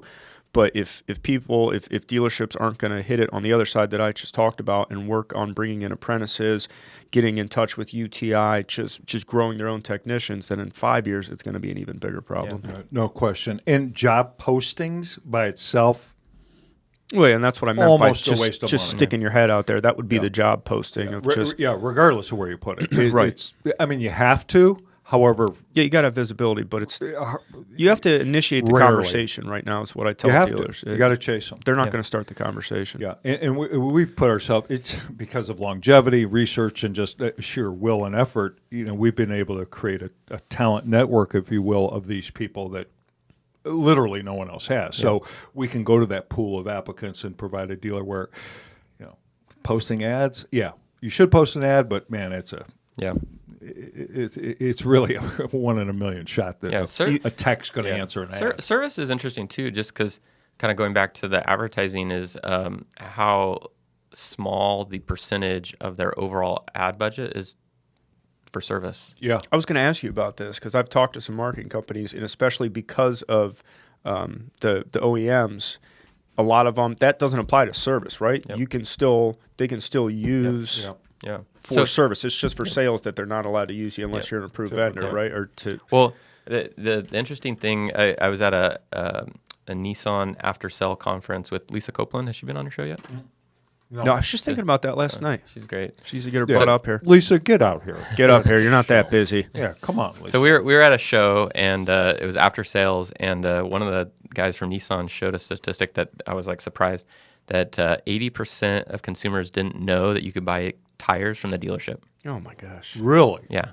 And so, you know, you start thinking about tires, brakes, oil, and batteries. Those are the highest deflectors that they're going to Jiffy Lube and Goodyear and those type of things. And, that's right. You know, the question that I always have when we start talking about custom landing pages for dealerships and trying to put content on your website, the old strategy used to be to just put keywords on your site, and then somebody searches those come up. Google, Siri, you know, Alexa, they've changed how they search based off of questions and answers. So if somebody's asking a question, Google wants to provide them with the answer and not just a page that has those words on it. Does that make sense? Yes. Okay. Right? Yeah. Gotcha. So questions like, why should I service my car at a dealership over Jiffy Lube? And you're talking about that you have factory trained reps that use factory parts. They can see under the vehicle, they know the vehicle and say, hey, that doesn't look normal. They have access to all recall, warranty. This is important information. You know, they have all access to recall, warranty, because people know that the dealership costs more. But the reason why are all those things that I just mentioned. Yes. Those are questions that the consumers are thinking and are asking. Right. But no dealership has those answers on their website. Right. No blogs. That's brilliant, man. You know what I mean? That's super crazy. So when you start thinking about, like I always say, like what are the questions that our consumers are asking today? Yeah. And a lot of times we'll think of like, what's the difference between a loan versus a lease, right? Every website now has loan versus lease. Right. We try to target people or questions that aren't on the website, like things like how to put in a child safety seat in a car. How many moms are probably searching that? Yeah. I have trouble with it. This is our number 2 for our car purchase. We are going to have to take our car seats to the dealership, and I'm prepared. It's a big deal. Yeah. Jackie Whitehead, if anyone's in South Jersey and needs a Ford, Lincoln, or Mazda, go see Jackie Whitehead at Chapman. Chapman Ford. I told her, I said, look, we're gonna have to bring them in. She's like, bring them in, because it's very important. Can they go 3 across? Can you get them all in there? So think about it. Somebody's searching how to do it correctly. Now you do the how-to. You maybe have a video, and then right below it, maybe you have a picture with 3 car seats in the back seat of the Explorer or Edition or whatever. Write this down, and then right below that, you've got your lease specials or incentives right there. And so it's just a different way of thinking, because before it's always like, well, I want to target the moms. Let's throw the minivan specials out there. But taking a step back and trying to provide the content that your consumers are looking for, and then while they get that information and you build that authority, then they see the special and they're like, oh, hey, you know what I mean? Hey, Ernie. How are you? Ernie says, excellent information. Thank you, Ernie. Yeah. Let me circle back on text real quick because we have a mutual. Share this out too, guys. Everybody share it out. Groups, timeline, groups. Thank you. We have a mutual client that I'd be remiss not to mention because the way they're doing it is the way it should be done, and it's blowing my mind because we've really entrenched ourselves with them. You guys work with Andy Wright, right? Yeah, Venner. yeah. So Great guy, by the way. Hey, he's awesome. He was I love a guest talking on the to show, Andy. too. He was. Yeah. This guy is first class. The whole, and obviously then the whole organization. Right. First class. So and we've Andy kind of fine tuned a program for us. Yeah. For him. He's like, hey, why don't we do this? I'm like, that's a good idea. Let's try that. Right. So we're in the first month of it, and Andy's super organized. Just he has everything in control. So he gives me a list of all the different stores, all the different points of contact. He's like, I want you to recruit for the entire group, every position that everyone needs within the group. So I've made my way through, and I'm talking to people. And I got to know Dan Carcione, the service manager at Honda yesterday. No, 2 days ago. We spoke for 30 minutes. He wants to come on the show too. But he's telling me what they do with techs is they're not even looking for techs per se. They're looking for a type of person, a young person who maybe isn't interested in going to college, smiles, knows how to talk to people, either has a customer service background, any type of mechanical inclination, and they just bring them on as porters. They all start as porters, so they all just work the lot. They observe them, they watch them, they listen to them, and then at about the 3-month mark or so, if they see it as a long-term commitment, they're either steering them towards service advisor or they're steering them towards technicians, and they learn one of those career paths and go. That's great. Yeah. Building a farm system, so to speak, is the only way to go long term. If you're in the long play, that's the way to do it. Yeah, very impressive. But it goes back to instead of looking for the techs, of educating the young kids of this and the benefit of show them the career So path. important, You got to show them the career path. It's like, why would you? Insane not to. You're looking at here's the trade-off. Okay, $45,000-$50,000 in student loan debt, right? To with a 7% chance of getting a job in your field, or a tech school, maybe a couple of years, or right into a store like Venner in.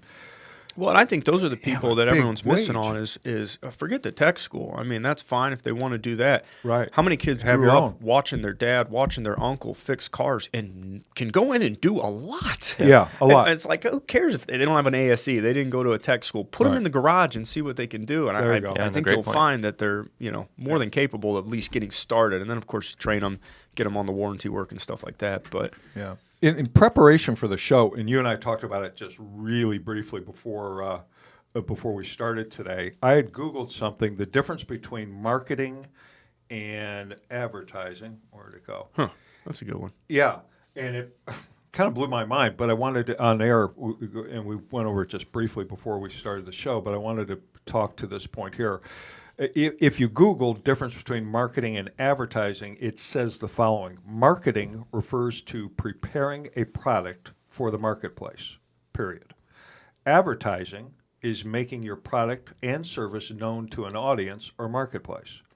Advertising is a specific step of marketing.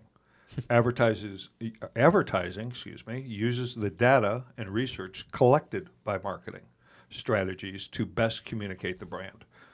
And all that threw me because I always thought it was synonymous. I thought it was like one or the other, advertising, marketing, same thing. Clearly, I was not even close. Yeah. What's your thoughts on that? Yeah, Connor? It's well, interesting. I think for dealers, they have a unique perspective because the OEM does a lot of that marketing and preparing the vehicle and the awareness and the brand awareness. The advertising is specifically, in my opinion, where we're looking at data, building audiences, coming up with a strategy, and then putting that ad in front of the right people at the right time with the right frequency, obviously for a good cost. Designed to generate leads, versus like awareness. Right. Well, and even now, because you talked about brand awareness, and everyone talks about how brand awareness isn't so much a thing as it was 10 years ago. So now the dealership is really responsible for a lot of their marketing. The stuff you talked about with marketing to moms and showing people, hey, we're a dealership that understands this struggle. We understand the importance, and here's how you do it, and here's how we can help with that. Well, and there's a lot of battles that are going on in regards to like Ford versus Chevy, right? Or these different things. But there's a dealership that's competing with 5 other Ford dealerships, right? And they all sell the exact same car Absolutely. for the exact same price, have the exact same incentive. You know, it's like everything's the same, but then you got to stand out. Yeah. You know, that's the part where you can get creative in regards to your branding and that type of things. But the thing that kind of annoys us a lot of times is when we talk to a dealership and we say, you know, what do you want us to advertise, or what's your brand message? And it's like, oh, we're the number 1 in the state, or we've been around for 100 years. And I'm like, Right. Third generation. The consumer doesn't care about that. All they care Not at about all. is, can you get me financed? Do you have the vehicle that I want? And what's my payment? Yeah, pretty Right? much. And how many ads do you see, like dealerships that are marketing, that they're missing those, right? Or even just the time. Like people hate that it just takes so long, Absolutely. you know, to buy a car. Right. That's the stuff that we should be advertising. Yeah. Right. Like, Good point. You know, like, Right. or, you know, Right. Buy a car in an hour. Get you Take in and delivery out. of a car hour or less, or it's free. yeah.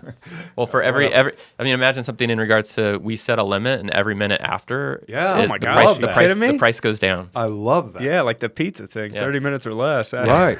I mean, because obviously we're not going to give away a car for free, but Right. if Oh, you could give if I can't get you into the F&I department in whatever, every 10 minutes, it's $100 off. Yeah, that's a great idea. Or oil changes. Yeah. Right. Get them back into fixed ops. So That's interesting. So a thing just came to me when we were talking about the Marriott thing. We talked about kind of loyalty. Yeah. Consumers love to be loyal. I mean, look at your credit cards, your hotels, your airlines. The reason why people are loyal to those brands is because they get something back, points. Yes. Right? Right. There is no incentive for somebody to continue to buy and service from the dealership. Now, from the OEM, right, you get customer appreciation or Dollars, right. dollars, whatever. But there's nothing for the point. dealerships. So Right. if you think about in the long term, trying to create some type of plan and even advertise that plan that says, look, when you buy, like you could have be a timeline, first car, second car, service, right? As you're building up these dollars, you get access to free oil changes. And so if you knew that you were one service away from getting free car washes for the rest of the thing, Boom. hey, I might come back just to get that, right? No question. People are loyal to that, but we miss out on that. And even Yes. little stuff like, again, going back to kind of creating these like memorable experiences. Like in the CRM, they have like happy birthday campaign, and you know some BDC rep is calling and saying, "Hey, Craig, happy birthday," and they hang up.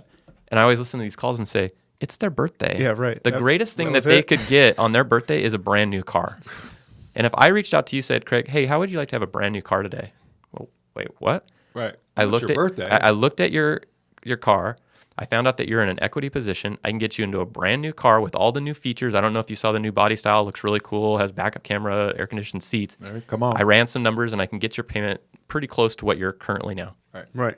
And tell me you're going to buy him lunch. And I'm going to buy you lunch Right? for your birthday. And it's There all of you a sudden go. like, I got whoa, Chipotle like I sign. got I four have a cupcake here. Yeah, I for got you. 4 happy birthday calls, but this guy's adding me. Yeah. It's something different. You bet. Right? Or That's right, man. it surprises me because it's just kind of pretty basic stuff, but it's thinking about like going offering just something a little bit unique, right? So it's either the loyalty, offering something unique or special where they feel special. I mean, customer service is usually lower on like CSI scores are usually low at dealership just because of the environment that we've created.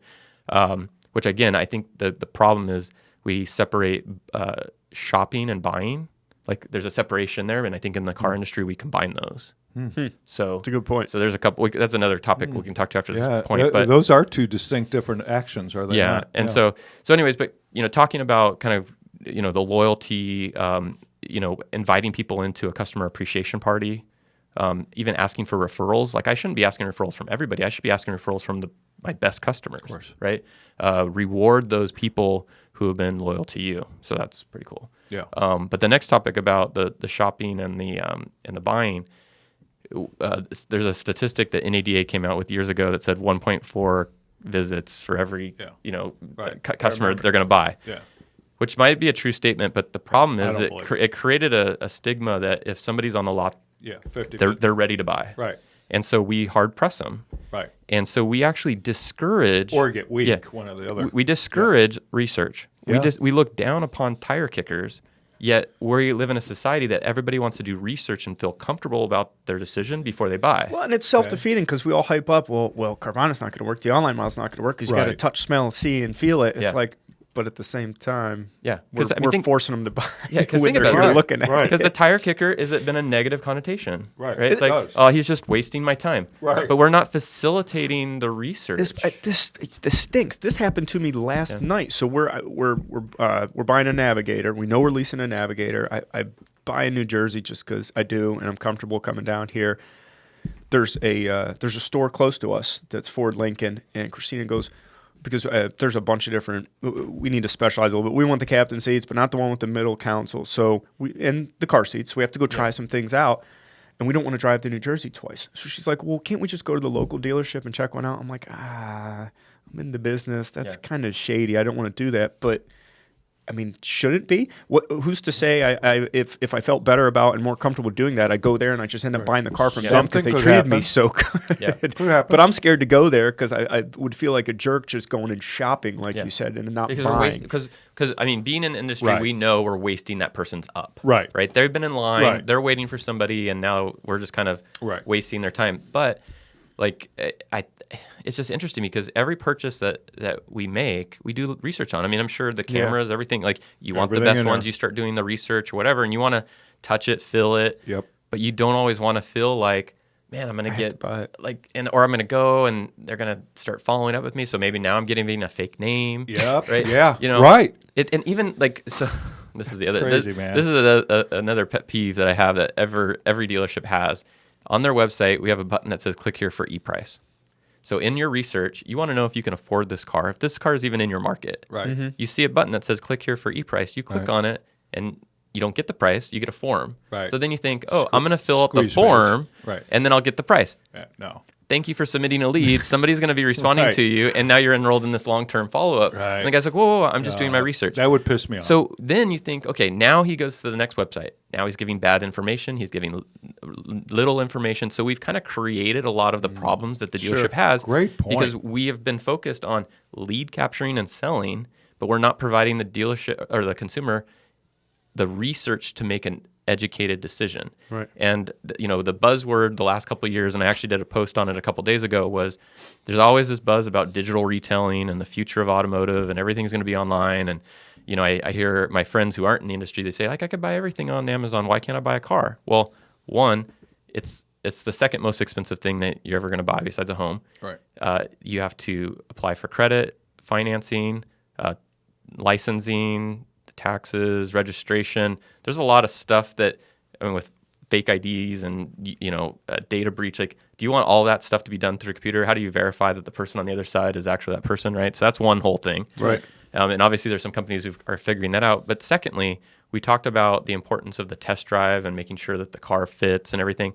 If you order a shirt from Amazon, it doesn't fit, you can mail it back. I can't do that to a car. There's mileage, right? So there's all these other things that kind of go into the online stuff. But there's a lot of buzz in regards to digital retailing because the consumer is so fed up with the process, they're looking for any alternative.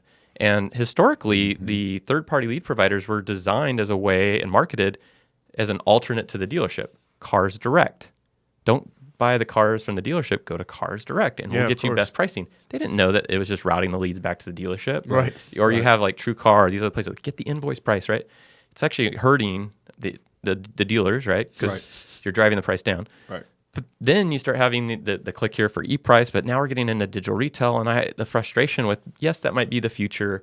Most consumers say they would like to do more of the car buying process online, but the reason why they are, that no one's talking about the why. The reason why is they hate the car buying process. We talked about it earlier. Right. So if we could improve the overall car experience, then they wouldn't have the problem. But we still do the bait and switch. They come in, and I was buying a car, and the guy gave me a price. And I'm like, "Are you sure? This just sounds too good to be true." No, totally. And then I come in, he's like, "Oh, you're not a college grad, firefighter, like all these things." I'm like, preposterous, "Yeah, you know what I man. mean?" And Shame it's on like them. just they do these things, and that's what hurts the trust because we have dealerships that are doing that still. Yeah.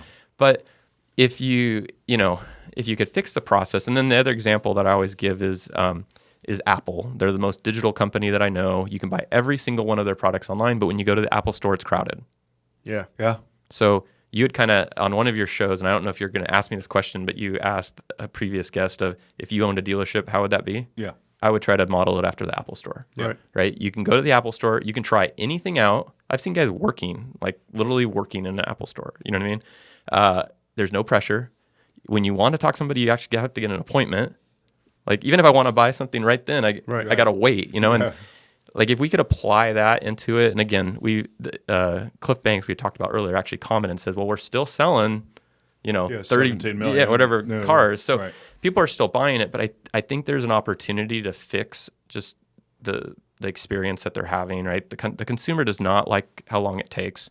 So if there's just like why is it once we decide that there's number, why is there a 30-minute wait to go into finance? Right. Well, right. Little things. Or if we're haggling over the price and you finally bump me up to $500 a month, why do I go back into finance and now they're trying to add me on all these stuff to making me feel bad that I don't have these things, right?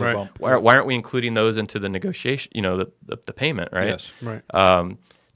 And it is the experience. Everybody gets stuck on price, and I'm not going to give my price out over it. And it's like, okay, well, let's put that aside, and you're not going to give your price out, and they need to come in to get a price from you. It's still about improving the experience. Yeah. There's plenty of still brick-and-mortar retail experiences out there. And you mentioned Apple. Is Apple the cheapest software? No, not even close. The most expensive products to buy, and people still buy it, and they come into stores to buy it. Yeah. IKEA is another one where it's like you can buy IKEA online, but we like going to IKEA. The kids love going to IKEA. There's an inside playground. There's a cafeteria. Heck, they've got people you get your own stuff off the shelf. Yep. They don't even have to have people working there.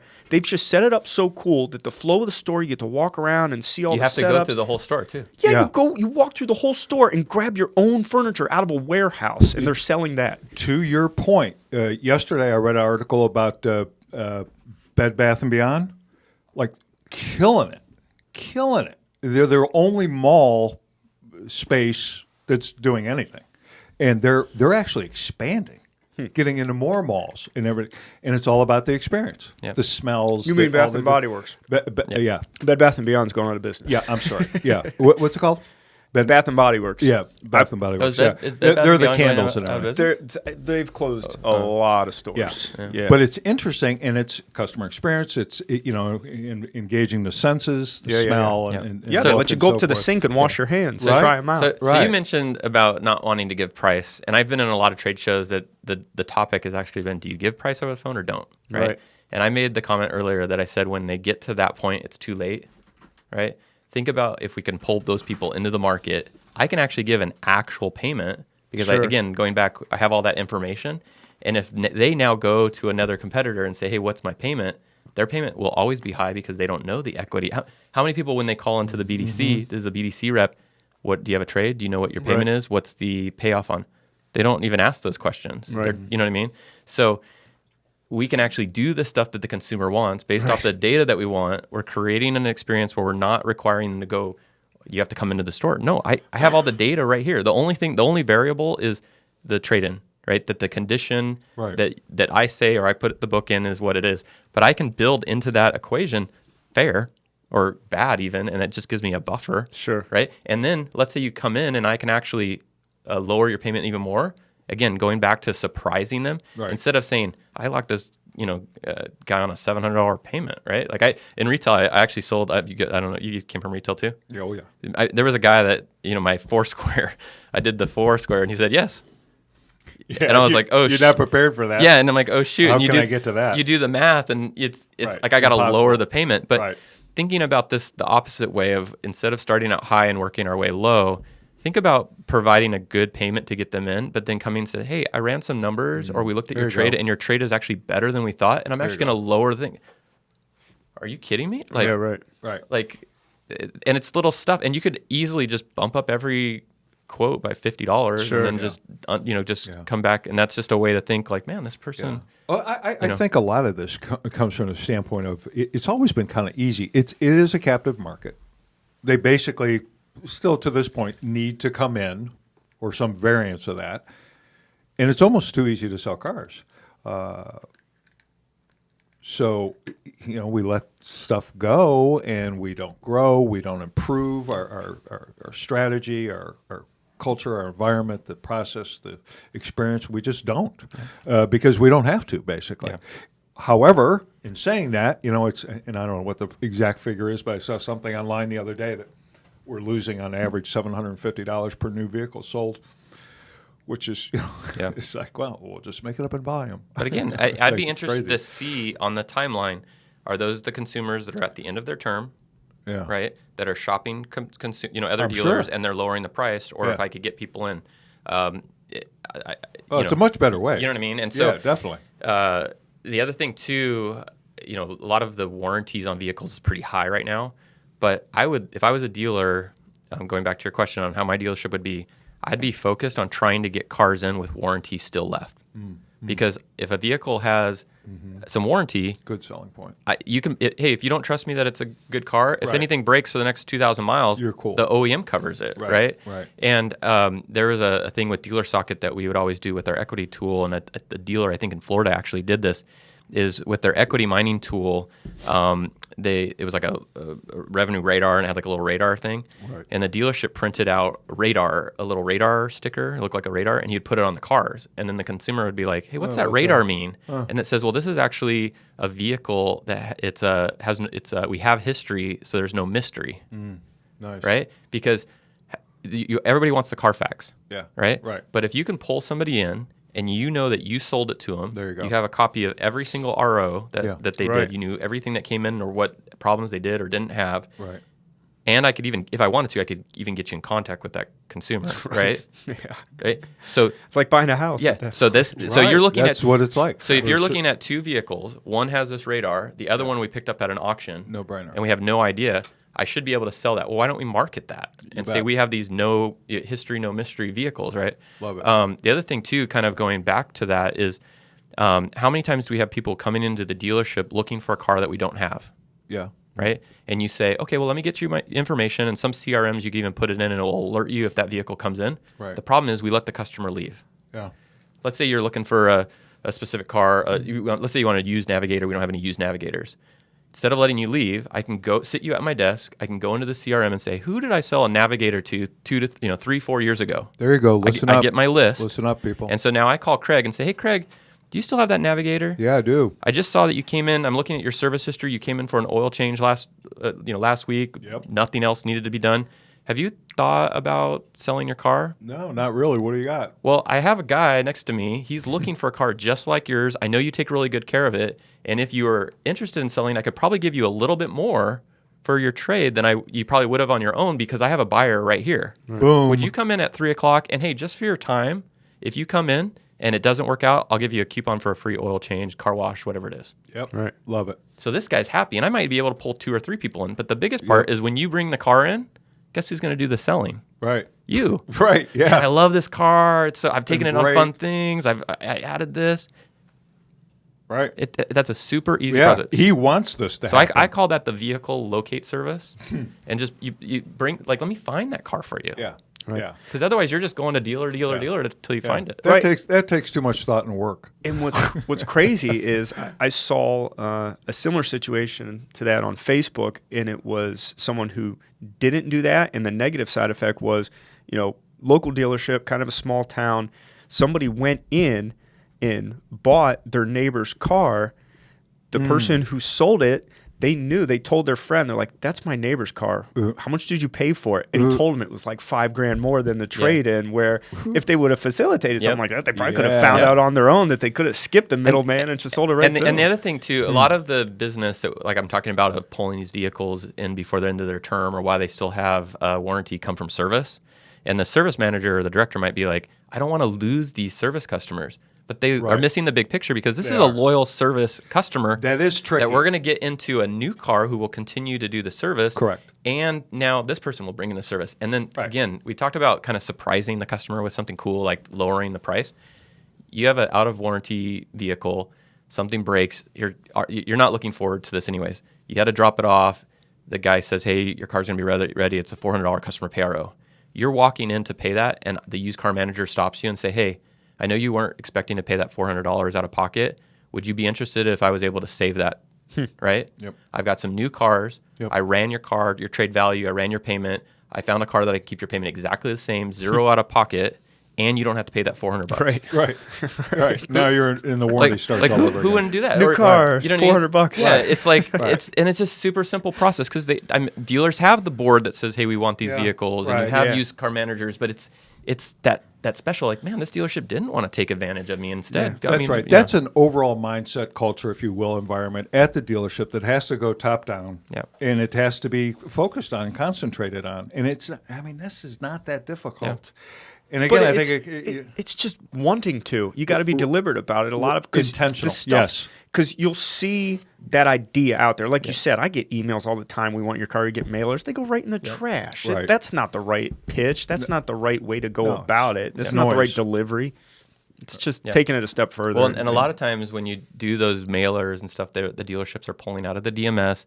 You might not even own that vehicle anymore. Sure. A lot of things. Right. So you want the consumer is kind of worn out with, hey, we want your trade, and they're realizing, like, you know what, he doesn't really want my trade. But when there's an advantage of, man, I got to pay $400 and you're saving me that, right, or like the other thing too, like another one is an anniversary letter goes out, like, hey, happy 3 or 4 year anniversary of the vehicle for the car. Yeah. There's no value in that. No. Okay. But what if I said, hey, here, happy 4 year anniversary, as a courtesy, here's a reminder of your annual registration. According to our service records, you're due for your 36,000 mile warranty with the price. Here's how you test the tires to see if you have if you need new tires with like a Lincoln Penny, right? This is what it costs on 4 new tires, right? You now are giving them a bill to continue driving that vehicle. That's great. And then I do that same thing and say, hey, I ran your payment. We were able to get you a new thing. It's going to cost you more money to keep driving that vehicle. Yeah. I could save all that money. And again, the dealerships now, it'll like blows the customer mind because they have this mindset that we're just super greedy and all we want to do is make money. Yep.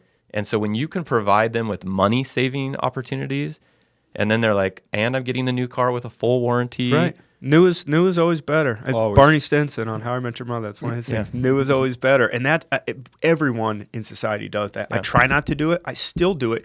And you got 6 and 7 year car loans out there. It's like, who wants to have the same car for 6 or 7 years? Nobody really wants that. And right now is like key because almost every car now has a reverse camera, the new, right? They all have Bluetooth. But 3 to 4 years ago, they don't. Sure. So if I was a dealer, I'd be marketing to every single one of those people because you get a ticket now if you're driving with the cell phone, right? You're backing up. I mean, I was in a rental car that didn't have a backup camera, and I felt lost. Like, I'm like, how in the heck do I do this? You know. So that would be an easy market right now. Is just to identify those people. Every time a new model comes out, who the heck am I going to reach out to first? Yeah, the people that have the old ones, and I'm going to talk about all of the. And again, going back to marketing, the OEM provides you a list of all the upgrades and enhancements in the new model year. That's what I'm reaching out to the customer and saying, hey, you're getting better gas mileage, better safety rating. They just added this feature, air conditioned seats. Like, you know, and it's like, oh, I get all of that plus a new warranty. Yeah, right. We had Adam Aarons on the show. I don't know, a couple months ago. He's owns the Patriot Group up north, and what they do, their salespeople do. Every single customer that comes in to test drive a car, they pair the customer, the potential buyer's phone to that car, right then and there, like on a test drive. Yeah. Which is, I think, really a powerful move. Now, I don't know if they market it or not, but that's kind of in what you're talking about. That would be something good to market, I think, absolutely. Or advertise. Yeah, and I mean, and I think too, when we just talk about advertising, it's really easy to get blanketed advertising that is applying to every consumer, like casting this huge net out, right? And then you're hoping that you get something. Right. Like a lot of these things that we're talking about is a specific group targeting a specific, message. Right. It's more relevant. Right. So it takes more effort. It does. But yeah. So, the thing that consistently that Dealer World does is we might not, with let's say Facebook, we might not be able to drive as many leads as some other agencies, but we like to say they're farther down the funnel or higher quality, right? Right. A lot of that is about getting a specific vehicle to a specific customer that's related to that specific message, right? Right. Gotcha. Think about you're a Ford guy or you're interested in a Ford. Most of the Ford templates that get sent, most of the Ford website probably have a Mustang, an F-150, and an Escape. There you go. Once I know that you're in a Navigator, why should I ever send any type of correspondence or ad that has a F-150 on it? You should not. Well, and here's the other side of that. So we're getting Lincoln completely redid the Aviator. The Aviator is now like a smaller Navigator, but they're really sharp. Yeah. I'm a Ford buyer. We have 2 Fords. I haven't seen, and I know it's not the exact same thing, but it's a Ford Lincoln dealership. I haven't seen a single thing about this. Yeah. Not one person, nobody has sent me, I don't know, a piece of mail, an email, anything about it. And I'm 3 months away from the end of my lease, and not a single piece of information about this brand new model. Never been. This is the first year that they've done this, and I had to find it. We had to find it on our own. Does Just Chapman stumbled have the upon it. Lincoln franchise Yeah, at that yeah, property? yeah. It's Chapman Lincoln, so it's not Oh, Ford that's right. Lincoln. Yeah, They're it's, separated. Right. Right. Oh, I didn't know they had that. Yep. They bought that from. Okay. Yeah. That's interesting. Yeah. Huh. Yeah. I'll be darned. But a lot of it again comes back to the one-on-one stuff too, where I get frustrated where I think everybody just wants to automate stuff and do stuff in bulk. Like you said, cast a huge net. So that's where you get the mailers. That's where you get the bulk emails with no personal touch. Obviously, it takes more time to make a phone call. Obviously, it's harder.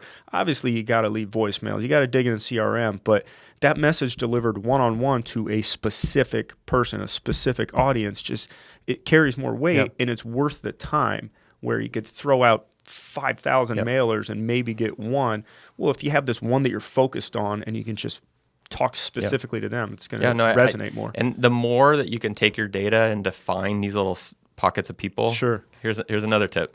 Okay, you guys ready? Tip time. AutoMax recruiting here.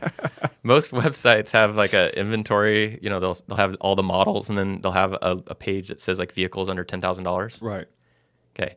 One of the competitors that we have of the dealership is rideshare, right? Okay, Dealerships are like, no one's going to buy a car anymore. It's going to be rideshare. Right. Well, where do rideshare drivers get cars? Right. Right. Why are we not marketing to rideshares? Right. Lyft. You Uber, should whatever. have on your website a sort inventory by cars that are good for rideshare. Yeah. Goods that have good gas mileage, good reliability. Absolutely. Right? That's And so- additional SEO. to Yeah, your right site. there. So you got some SEO right there. But then let's market to the Uber and Lyft drivers. Absolutely. Absolutely. Those are people who depend on their car for their livelihood. When they need it for service, they're not making any money. Right. So Good if you point. can say, look, if you're an Uber or Lyft driver, we can get you in and out in 15 minutes or 20 minutes for an oil change, right? Right. That's an advantage right there. Yes. The other thing, talking about Uber, is how many dealerships still have a courtesy van, right? Instead, there's something with Uber Business vouchers where a dealership can give a voucher to somebody, they put in the code, and they get a free ride to and from the dealership. Oh, really? To a partnership. Yeah, so I don't have to love it. go or wait. Because think about it. If you could be, depending on if the dealership's close to you, how long do you have to wait inside? Would you forego the wait if you knew you could Uber there and back? Absolutely. Yeah. An hour, 2 hours? Like Yeah. to me, I work from home. Like it's hard for me to work inside of a dealership. But if I knew I could get home in 15 minutes. And let's be honest, you're probably going to call Uber from the dealership Yeah. anyway. Right. So it's called Uber. Right. It's Uber vouchers. Well, and you that's can, right. the dealership can set an amount on, somebody's not going to be like, I'm going to Uber to Vegas or something, But it's a great way to do it. And you cut out the courtesy van. If anybody needs a ride, say, hey, look, here's an Uber voucher. Just come on in. Yeah. That's a writer downer. Yeah. Those That's of you a good one. listening. So market to Uber, rideshare. That's a huge one. And use the Uber vouchers. Yeah. Got a question here. What are your feelings on dynamic ads versus static versus video ads? Yes. So I had talked about that I do believe Facebook is pretty efficient in regards to driving ads. It really comes down to the strategy. I think if you are trying to drive people to your website needs to be optimized in a way that will convert. If your website traffic isn't converting on your website, I probably wouldn't send them to the website, right? I would try to do more of like a click-through sales funnel where it actually does like a lead form. Okay. But so that's one strategy just to talk about. But in regards to the actual ad that Right. they're clicking on, Right. it goes back to what their strategy is. Are they trying to brand themselves? Are they trying to bring good point. awareness? Are they trying to talk about the overall, the why buys, the differences on why you should buy a dealership from me? Is it more in regards to maybe certain sales or incentives on a particular model line? Inventory, I think, is better when you're looking for people who are looking for that specific vehicle, and you have your inventory updated to it. So I think it's just part of the overall strategy. I probably wouldn't lead with dynamic inventory ads because I feel like if he's looking for the Navigator, if I throw an F-150 in front of him, it's not relevant. Right. So, but if it's, let's say we finance anyone, subprime, that's a very generic thing. I don't need to be advertising the $5,000 vehicle for it. So, but again, if the specific strategy is working or not working, or you want to do more, it's just an option. Going back to video, people love video. Facebook actually, likes to cater video sponsored ads. I'm a big fan of it, but it's important that you have something that's engaging, right? That actually is putting your best foot forward. A lot of times what I see is the production level on those type of things are maybe done with the iPhone. It's not like a full production. Our thought is, hey, the same commercial that you would run on TV would be the same type of commercial that you could do on Facebook. And so TV, especially in a large area like this, is super expensive. Yeah. But the asset that you could use on your website and in an email and on Facebook can go like a long way. Right. So that would be kind of part of the strategy we do there. But just another thing that I think just on video that I think is people aren't doing a lot of is the connected TV, like Hulu. Like those, advertising dealerships aren't. Not a lot of dealerships that we work with do that because a lot of people are doing the streaming devices and they're not watching TV. And that's a great point. And TV is so expensive. And it's still TV. Yeah, and what's really cool about the technology that we have partnered with, when the ad plays on Hulu, it pings the network and can identify and drop a cookie on all the devices that are connected to that network. We don't know who they are, but if that device then goes to the conversion point at the dealership, we're able to give attribution back to the Hulu ad. It's pretty cool. Nice. Really? Yeah. It's very cool. Yeah. That's real interesting. Yeah. Kind of So works the same way with the geofencing. So if you're at the DMV, you saw my ad, we're dropping a cookie. Yeah. That's freaking brilliant. I don't know who. I don't know who that is, but once they come into the dealership, it tracks a conversion. Okay. Cool. That's very interesting. And attribution is like another whole question about. We could talk about too because that's a rabbit hole for sure. Yeah, because every CRM that is responsible for tracking, it's single. You have like a single drop down as a tracking code, right? And you don't look at all the individual marketing channels that actually brought the customer in. Right. With Google Analytics, that's another topic. I do a lot of audits, and I'll do a free audit for any dealer that's listening to this. Just have them reach out to me. I'll do a free audit for them. Right. But 90% of the dealers that I go into their Google Analytics with like a view only access. Don't have Google Analytics set up correctly. They don't have the search and ad console connected. They don't have goals and conversions set up. And that's where we can actually really attribute every single activity that's either on your website, Google My Business, Facebook, and know if it's actually converting versus just driving to the website. So there's some really cool stuff. And we've been incorporating texting on billboards, texting on radio, because billboards and TV, radio, it's hard to actually track those. But if we have a unique phone number or a unique text, it's a way to just track some of that. Yeah, so attribution tracking is so important. key. Matter of fact, you and I had a We were just talking conversation about it yesterday. Yeah. But if 35% are being put into the CRM, right, you don't even know what worthless. brought them in. So yeah, I can back in the old days, it was on the up ticket. What referred by or what brought them in. And we'd have a list. So let's say I used bought here before too many times, so let me use a different one. It's all bullshit. But one of the things we did finally, when I got done with all the, I would have them. The salesperson would have to write down the radio station that was on in their car. Yep. And if we saw a trend there, then we would throw money at that particular radio station in that market. Well, it's always hard. You tell the salesperson to ask, "Hey, what brought you in?" Yeah. Right, and they never do. No. But when somebody's buying a car, they're signing so many forms. There should be a marketing audit form that says, "Can you tell me where you saw our ad?" And maybe if they didn't, it's not that page. Maybe it's what radio stations do you listen to? What TV stations do you listen to? Yeah. Just so that we kind of can know where to market to in the future based off of just some data. Right. I think that's important. And then James Steele, I was just kind of looking down at the thing he was talking and said, hey, great information, need to spend more money on video equipment, right? When we're talking about video. Yeah. It also applies to pictures. So we talked about car photography at the beginning. Inventory photos, they bug me. They really do. Yeah, I can imagine. It's awful. So I think that's a thing to invest. Yeah, you got a McDonald's bag on the. Yeah. Don't take inventory photos with your iPhone. Buy an SLR camera. Try to set up. Oh, really? You that's strongly about it? Yeah, because the thing with the biggest thing with photography with an SLR that actually uses a lens, it's called the depth of field. I think it's just like the focus. Like something close would be focus, and behind it is blurry. Gotcha. When you're taking a picture of the car, you want the car to be focused, but you want the background to kind of be blurry. Right? Like portrait mode. Yeah, you kind of want it to kind of jump out a little bit. So that's one thing. Actually putting the car in like a good spot with like a wall or something. Like half the time it's staging area. Yeah, half the time it's like at a dealership or in front of McDonald's or some weird thing. But right. But try to tell a story. right? Everyone does like the front Like what? side. Like Talk about like I like to see the car from afar and then coming into the inside of the car, because all the outside of the cars, they all look the same. Yeah. It's the inside of the car that's different. Yeah. They have different Yeah. Seats, different leather. That's where you're going to be all the time. Yeah, but have like chronological, Yeah, like good point. you have the left door open, you have the left board dash, you have the left board hand. You do the right. You like try to walk around the story and then like try to tell us like a story of like all the things, like if it's lifted or whatever. Like I isolate that.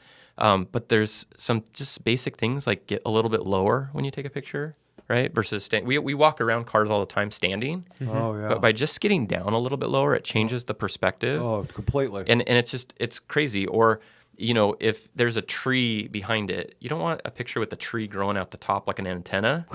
Right? So just look at where you're framing the shot to say, look, if I move over just a little bit, the tree is behind the car. Right. Or, if there's reflections on the car. A lot of cars are designed with like aerodynamics and, it has really cool styling. Right. You want to showcase that, right? Right. So if they see in the background like a weird, reflection of trees and bushes and it's breaking up that line, just kind of change it up. But, invest in a good production, because when you're talking about merchandising, it's putting your best foot forward. And, on your website, they're going to be looking at the vehicle and they want to see the pictures, especially on used cars, right? That's the hardest one, because you can say it's great and all the pictures are blurry and you're far away. Like, no, I want to see detail, identify things that are wrong with the car. Just, like if you see a scratch, like total transparency. But yeah. These are good points, because typically, I would guess, you almost have only two situations. Someone at the dealership is designated to take these photographs, and it's like, shit, I got to go take pictures of cars today. Yep. Ugh. So they come out that way. Yep. Or you pay for an outside service, and you trust that they know what they're doing, but it's just cookie cutter, and they collect a check. So, yeah, those are important. Yeah, Man. and that I makes always a big difference. And to me, and there's so many young photographers out there that a dealership should be looking at young photographers who are into cars that are going to local car events. That's a great point. Because they're looking for jobs and They just need opportunity, work. and they would love to do it, and you can get them for low, and they're probably good at social media, so you could lump in that they do some social media for you and things along those lines. But what I would like to do also is those kids probably are pretty good at like photoshopping and like making it look fancy and putting a cool background or whatever. When you think about the inventory photos, if we were 3 dealerships and we all took the walk around pictures of the car, and now we're on Auto Trader, Right. and the consumer is seeing all 3 of our ads with the picture, I can guarantee you that all 3 of those pictures would be pretty similar. Right. But if I had one photo out of all of it that actually looked like a photo shoot, Yeah. and I put that as my my foot forward, Yeah. you're just going to naturally stop and say like, whoa, Right. you know what I And mean? you see So I the don't have rest to of them. do all of that, but have like your best photo in the front. Sure. Yeah. You know what I mean? Yeah. And it's Definitely. a very simple thing, and even most consumers aren't good at taking pictures. When they get a car and they want to share it, they'll post it on Facebook and say, hey, check out my new car. It's usually when they just took with their photo. Right. But if you had a really cool photo, right, and you even had that's your phone. If you had one that was really good and you even had like your branding on it, guess which photo they're going to be posting on social media. So then they start branding it. So like something like, because I do so much car photography, it would be super easy to, yeah. That's so important, man. And that's got to be every month you got to have that plan as a dealership. You got to have a plan of here's what we're going to do in regard to that. That has to be part. Because how do you stand out? It's just throw more money at it. All Be the 3 of only the way. vehicles that we posted, the exact same vehicle, exact same model. They all look the exact same thing. So it's just the little things that just make it look different. And then people are like, oh, let me click on this one. Yeah. So many vendors do audits or free this, free that before they do business with you. With Dealer World, when you do an audit, and is that something you guys? I guess you always got to do some sort of audit, but the way you're approaching it, I think, is different. Probably when you came aboard. But so a dealer contacts you, you contact a dealer, whatever, you get a lead. What does that audit consist of? Yeah. Completely? So if we don't have access to Google Analytics, there's a lot of stuff that just from the front Your facing. mom's watching too, by the way. From the front facing, we can see it. So usually things are just a quick Google search, just seeing how they rank, looking at their Google My Business, making sure that they have everything updated, that they have parts service, questions answered, We'll go into the website and just look at overall engage, like customer experience, right? When I'm looking at the page, is it engaging? Is it getting me to click on something that has a specific Their main website. Yeah. A lot of times I see dealerships that have a video or maybe some type of large image, and I've got to scroll down to like the specials and incentives. Special incentives, right? Like people aren't buying cars just because of banners, but you want to put your best foot forward of, hey, this is what it is. So, we'll kind of critique like placement of where things are. We also look at specific call to action. So one of the things that Troy's really big on is the 5 conversational conversions of call, text, email, chat, of, everything that we do's got to initiate some type of contact, right? So is it just, hey, click here for our specials, or is it, hey, let's talk to a rep, right? Or let's evaluate a trade, or we kind of look at that. The other thing we'll look at is just the amount of custom landing pages you have, right? Are they unique? I'll take a copy. I just copy some of the copy. I paste it in Google, and it tells me every single website that has the exact same paragraph. Oh, wow. Right? Oh. Super easy. So anybody that uses a large website provider, it's everything's canned. And so if you're trying to rank higher, and you've got all these other dealerships that are doing the exact same keywords, right? And the thing, Google's not going to rank you. Right. So we that's just another thing that we'll say, hey, we'll create custom pages for you with unique content, provide with the answers to the questions. Dealer World's Google partner, right? Yeah, Google certified and everything. Yeah. So we'll do that. With Facebook, you can, because of Facebook transparency, you can see what their ads are on any dealership. So I can look at it and see if it's engaging, if the creative's good. And that's all pretty, just front facing, right? Anybody can look at, they can look at your competitors. Right. I pull up the competitors' websites and I start looking at them side by side, and I say, if I'm looking for, a Lincoln and I've got 3 websites, which one just visually is going to get my attention, is answering my questions, is it telling me? So that would be kind of some areas of opportunity. Then we kind of can go, once we have access to Google Analytics, that's when we just want to make sure that it's set up correctly, because we can't track and give accurate reporting unless it's set up. So every new client will set it up correctly. Yeah. But that usually just says, hey, look, you're making educated decisions off of like a little bit of information. If you had this, we could be able to track it. Right. How many dealers don't have that set up or set up the majority of the dealerships that I have, they're not. Right. It's just Google Analytics. Unfortunately, you have to like turn stuff on to get access to it. It's not like you just get it and it's like, oh, it's all set up. Right. And yeah, we found that out. Yeah, so you kind of have to, it's just one of those things where you're probably tracking your sources of where they're coming in and where they're going, but there's so much more that you can do. And from an advertising perspective, when I create an ad, I have to create a link on where I'm going to send that customer. And I need to know what has the biggest conversion, going back to the 5 conversions. If I drive them to the website, am I getting more calls and chats from that? Or is it when I go to a VDP or I go to the special finance page? Okay. So we actually set page values for each page, like an actual dollar amount, as well as the activity on each one of those pages. And then when you start doing some analytics in this data reporting, data studio that we have, we can contribute traffic that we send to this site is more likely to convert to a conversation. So then we start driving more of our ads to that page because it converts more versus sending everything to the website, right? You're interested in a Navigator. When you go to the Ford Navigator's homepage, how many clicks do you have to click on to get to what you want? Sure. Oh. Right? Where if I can throw that Navigator ad and it goes directly to that VDP or to the specials, and that page is set up correctly, that it converts more. So we look at all of that and we just try to find areas of opportunity of kind of improvement. Right. Some dealerships are doing a great job, right? And they work with great partners. I'm not saying that other people aren't doing what we're doing as good or if not better. Right. But we just look for areas of opportunity that we notice that we can improve from, and try to provide the work, because some of these dealers just don't have the time to deal with support on a website provider and get these things set up. Well, and it's easier. It's easier to just say, look, we'll take care of it. Right. And then again, just Google is always changing algorithms and coming up with new things, and it's just about doing new things. Like on the Google My Business, you can add products. Most dealerships that I talk to do not have products set up. Product is a vehicle, a picture with a description as a product that you sell. Right. It should have every single model line with a price range of each one. Right. The cool part is tires. Yeah. You click on it, it goes directly to the VDP. It's like some basic stuff.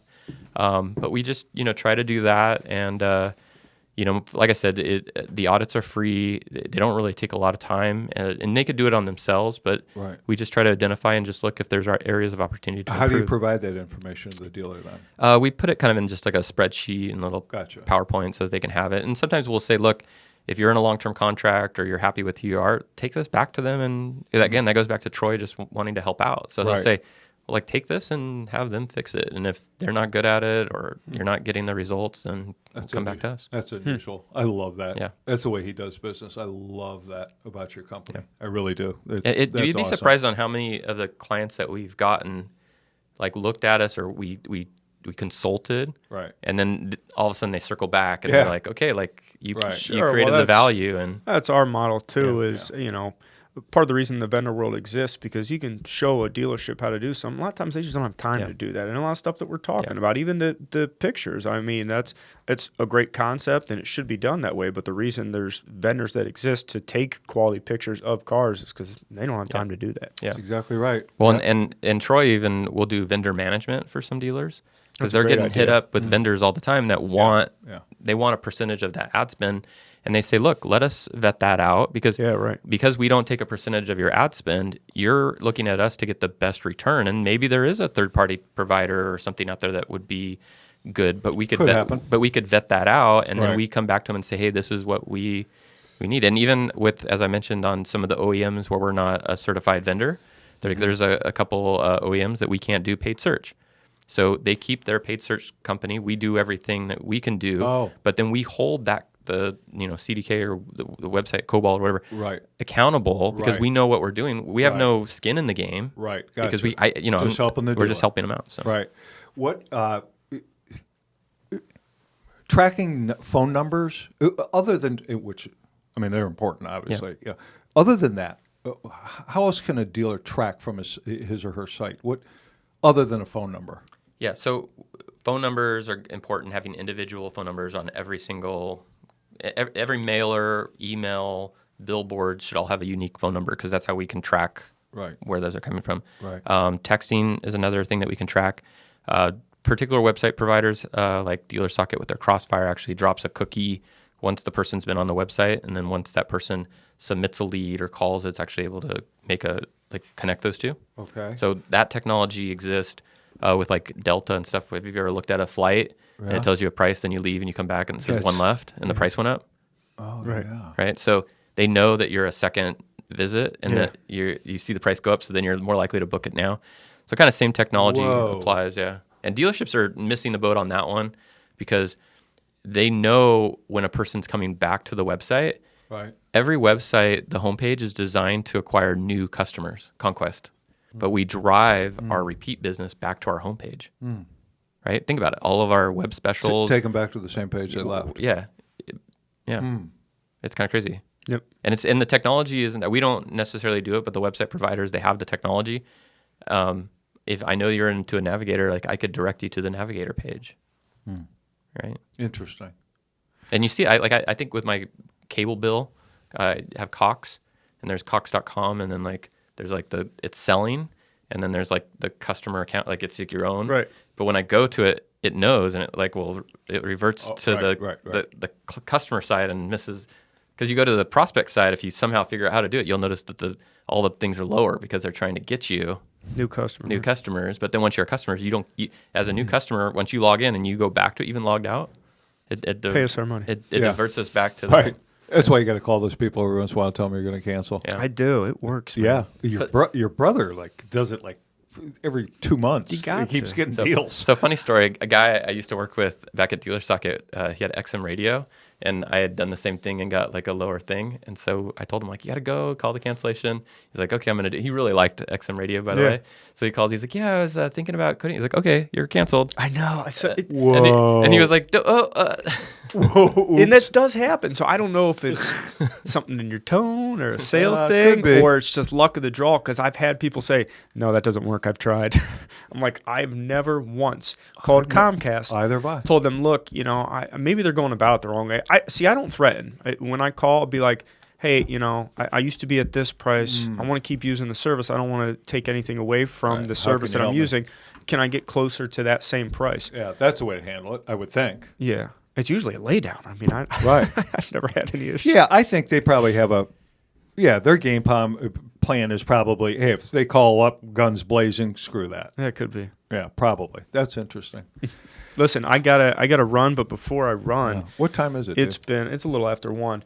We've been on like a month hiatus here, but We it's have. time to return It's time to Fabulous Fibs. for Fabulous Fibs. Fabulous Fibs. Are you ready? Fabulous Fibs. I don't know what that is. It's a You're game gonna show. find out. Do we have? I think the cars are out there somewhere. Okay. I can run out and get the cars. Okay.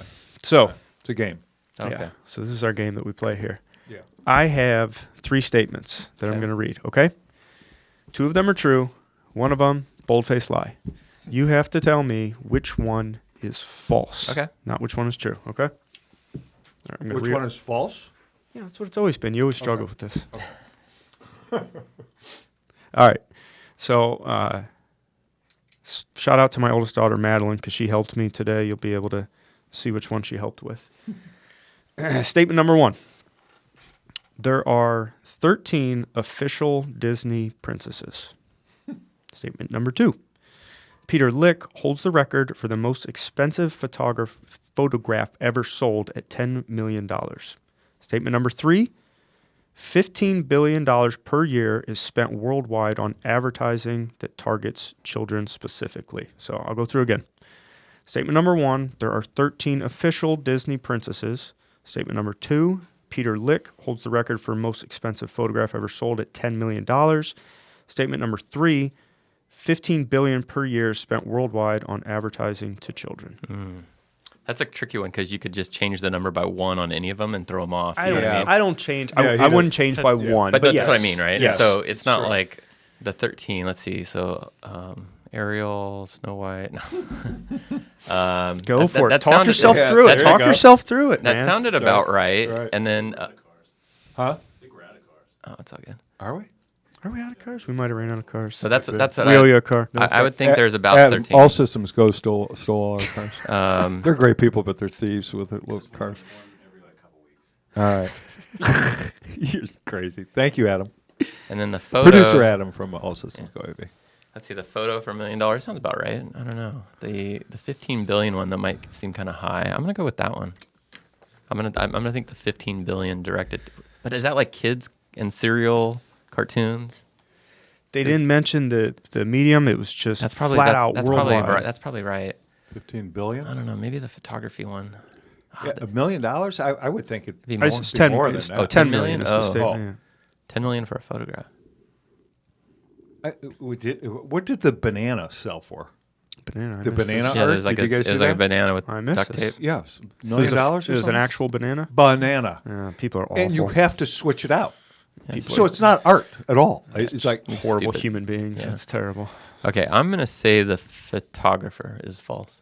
Ding, ding, ding, ding. we have a winner. Awesome. Connor Swift is won. That's right. Tell him what he's won. And today we're out of Matchbox cards. That's right. Well, my son and I we collect a lot, so probably the Don't one that you say had we that. probably already have. Well, we're gonna we'll put 'em in the mail to you. now we're going. Now you really challenged us Yes. because we blew it not having them here, and you Right. collect them, and you Right. challenged me to find a good one. So Right. we're gonna find one and we'll ship it out. to Yes, you. we will. I appreciate it. Send we will. each of you one. So yeah, going through We get them the here. nice ones too.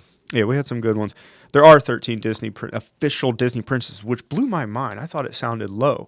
And actually, there was like a 30-year gap between Aurora, Sleeping Beauty, and Ariel. They didn't have any Disney princesses between Really? Sleeping Beauty and Little Mermaid. So I'm thinking about What? I'm like, Yeah. what the hell movies were they making between? Because now it's one per year. There's a new princess every single year, practically. Yeah. So that what was that that last surprised me. movie though? It wasn't a Disney movie with I don't know, maybe it was the internet breaks the internet.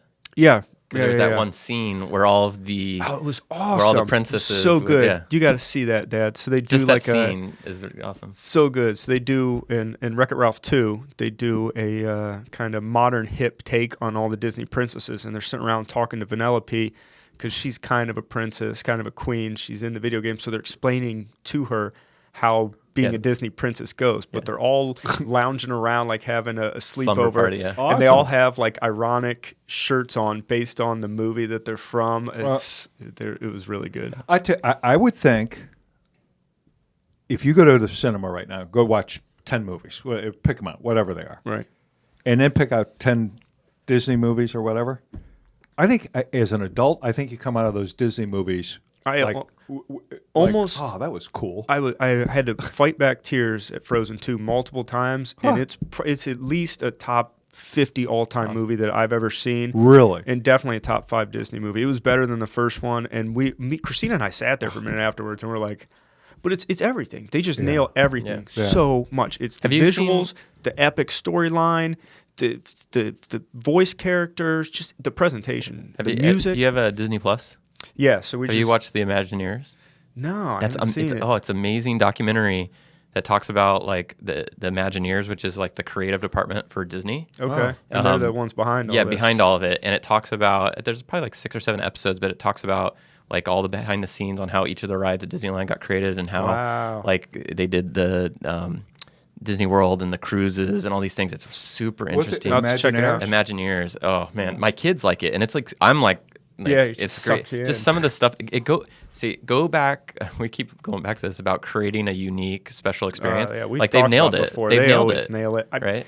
I feel bad because there'll be other kids movies and cartoon movies that come out that are decent, and it'll be like, yeah, that was good. It'd have been better if it was a Disney movie. Right. It's like they just put their touch on everything. But it's not even. I mean, so it is. Yeah. It's money in that they can find talent. They can find these people that other companies can't attract and bring on staff. But yeah, I mean, it's just they get you every single time. They have a process. They have a path. The funny thing is, a lot of their stuff's stolen. Like most of these stories, Frozen is an adapted story. Little Mermaid's an adapted. See, nobody even knows. You don't know because it's so awesome. You don't even care. And it's not the same story. But a lot of their cartoons, especially their princess cartoons, are based off another story. Obviously, Rapunzel. It's remarkable what they can do. Really is. Number 2, yes, Peter Lik does hold the record for the most expensive photograph ever sold. It was $6.5 million. It's called Phantom. You should look it up. It's really cool. Yeah, if anyone wants to buy any of my photos, I will sell them to them. They have full rights. Right. You can do whatever you want. And this blew my mind. I'll take a fraction of the price. This blew my mind because all I was trying to do was find a question about photography, period. So I'm looking around, and you want to find the most or the least, or you want to come up with something super objective for these questions. And I had no idea there was that kind of market out there for just a photograph. Still photograph. Yeah. What's a photograph of for $6.5 million? It's a landscape. But he's in a cave. Oh, it's like I've seen that one. Yeah. It's like sand. Yeah, exactly. Yeah, okay. Beautiful. There's a cool little documentary on YouTube that talks about the photographer that did. It's like the most iconic photo ever. It's the Windows. Remember there was like the screensaver when you bought a Windows computer. It was like a rolling hills. Yeah. That's a photograph? Yeah. Oh, really? Wow. Yeah, it's a crazy experience or like story of how like he how he did it and how. I mean, this was back before digital. The most used screensaver. Yeah, the most. Right. It was at the time the most. You show that screen to anyone and it would Windows. Seen by I think it was like seen by most photos or seen by most people. The photo is seen by most people. Yeah, that makes sense. Yeah, and then number 3 is true, which also surprised me. 15 billion. So Facebook, I mean, YouTube is doing a lot of changes right now. So I mentioned my son has a YouTube channel, Soren Swift, and it's amazing. Check it out. But when you put a video now on YouTube, you have to denote if it's directed to children or not. Yeah, correct. And a lot of adults have children. Me and my son watch a Hot Wheel. Subscribe to a Hot Wheel guy, and he has like tracks that he goes down and marble races and stuff, and they're pretty cool. But these are YouTubers who make a lot of their money based off of ads, and now because they're just for kids, all of the adult ads that the revenue that they would get, they don't see it. So it's going to affect a lot of advertisers on YouTube. Yeah. Some strange things going on YouTube. Ryan's only going to make $10 million a year now with 20. Those videos, man. So my daughters have a YouTube channel as well, Cupcake Jr. If everybody wants to check it out. It's not quite as sophisticated as Soren's stuff, but it's basically just my kids going wild for 20-minute intervals. How old are they? 6 and 5. Oh, okay. So, but they've watched so much on YouTube and they've seen so much, and I've had to get away from it to the point that it's like a treat now if I let them watch YouTube because it's weird. It's like there's nothing really wrong with it. It's just kind of mindless. Yeah. So I don't like them going on there and watching other people's experiences. Yeah, the hard part for us, and I see why they're doing a little bit just to protect the children is it's really easy to go from one video into a bad video. Oh, absolutely. Right. The connections, the similar videos are garbage. And so that's the hard part. Like my son. They hook you in with custom thumbnails. So you get tricky. Yeah, for sure. So, but anyways. Yeah, it's crazy. All right, you got to leave, son? Yeah, I'm getting out of here. That was a pleasure, Okay. man. Yeah, it was Thank you. fun, It was yeah. great meeting you. I walked in. I was thinking about last night because I was talking to Ernie, and Ernie said he met you years back. He's like, you probably won't remember I totally it. remember. We're Do Facebook you? friends, yeah. He's like, yeah, this is probably 10 years ago, but he said I'd be in for a treat, and it was. I really appreciate you coming out, man. No, I think we talked about some really cool stuff. Absolutely. All right. Yeah. Thank you, Thank son. you. I'm out of here. Time to make All the right. donuts. Yeah, go make some money. I will. Peace, everybody. All right. Joe Lockhart, everybody, leaving the building. So I'm going to take this moment here to pay some bills, so to speak. So just to go back over real quick, Rockstar, I want to make sure I'm right on that date. I think it's 15 and 16, right, Joe? Monday and Tuesday. Sunday, Monday. Okay, meet and greet Sunday. Okay. Yeah. March 15 and 16, rockstarinfo.com. Get a hold of Matt Kinning. He's everywhere, but go to rockstarinfo.com. I'll tell you what, AutoMax Recruiting has been a sponsor of Rockstar now for a couple of years, and they're a sponsor of this program. We have a great relationship with them. The speakers at Rockstar are legit unique. They're different. They're not better is a wrong word. They come at things in a different way. You'll leave a Rockstar event with information given to you in a lot different way. Now, this one is going to be even more unique in the fact that they are 18-minute TED Talk sessions. So a lot of speakers, a lot of information. You know, in today's world, everything's thrown at us so quick. We grab stuff. Our attention spans are shorter. Even a guy my age, it's like, I'm a headline reader. It's like, and I probably should go further because I make a complete, total chimp out of myself a lot of times with the way I assimilate information or news, supposed news. But with the TED Talk, I think it speaks to that, where it'll give you a lot of information in a short period of time. Urge you to take a look at it. Go to rockstarinfo.com. Take a look at it. And a real unique venue. Which they always are. This one's a little different. It's all suite hotel. It's pretty cool. And as I said, Joe Lockhart will be there speaking, Andy Buck, a lot of great speakers. Just go to the page and it'll show all the speakers. They're awesome, top-notch people there. So a lot of great information. And, of course, we'll want to thank Tacobi.com. Go there, check them out. You'll find their fame to claim is Facebook ads. They do a big job with it, and they seem to really be able to help their dealer clients with the Facebook advertising. So you want to take a look at them. And Automotive HR, there are a lot of players in this arena right now when it comes to career-branded websites and 24-hour, 7-day-a-week, 365 job postings and some HR platforms and so forth. The one thing that's different, unique about Automotive HR, and the reason that we affiliated with them, is that they really actually do it all. Hireology's the big dog on the porch, has been for years. They literally do not do what Automotive HR does. Nothing. Don't mean to speak bad about them. They just don't, for whatever the reason. KPA is another one. They have their pluses and minuses, but Automotive HR will give you a career branded site, which is very important. And Paragon Honda, to drop some names, they're a client.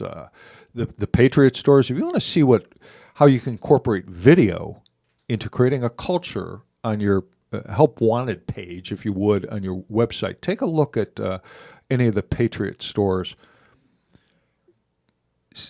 To speak to a potential job applicant from the top down is very, very important. I would go so far as to say this, that most dealers have and I'm sure you've seen this, they have an employment page or career tab or something on their site. Folks, if you're not hooked up with a third party like KPA, like Hireology, like Automotive HR, take it down. It's wasted real estate. Ain't nobody coming to your site looking for a job. They're just not. Unless it's hooked up to a third-party site that's actually going to push traffic to your site. And it's going to push these job seekers to your site by posting your jobs to over 100 different job boards. Automotive HR does it in 100 different languages. It's ridiculous. It's just an amazing system. We use it. We recommend it highly. If you want to save a few bucks, and it's cheap anyway. But if you want to save a few bucks, call AutoMax Recruiting. Ask for Joe. Mention the Recruiter Podcast. You save a couple bucks there. And shout out to our friend, CEO of Automotive HR, Stephen Warner. So they're great. And then, of course, our friends at Dealer World, which we have Hunter Swift, the Vice President in charge of Sales and Dealer Relations, here sitting in front of us in studio in Bensalem, Pennsylvania at All Systems Go AV. Also want to thank my company, AutoMax Recruiting and Training, the #1 recruiter of people into the automobile industry. Check us out. I think you'll like us. If you need people, I've used it for years, from porters to presidents. We can help you in literally every position. Everything's fully guaranteed, really transparent. Our success rate is overwhelming, but we don't always get it right. And if we don't, we do it again until you're happy, which I think is really important. It's really pretty simple. Having guarantees where you can just say, if it's not right, we'll fix it, is really comforting as a business owner. It's like, okay, I'm not happy, Craig. Okay, well, we'll just keep doing it until you're happy. What do you mean? Well, until you're happy.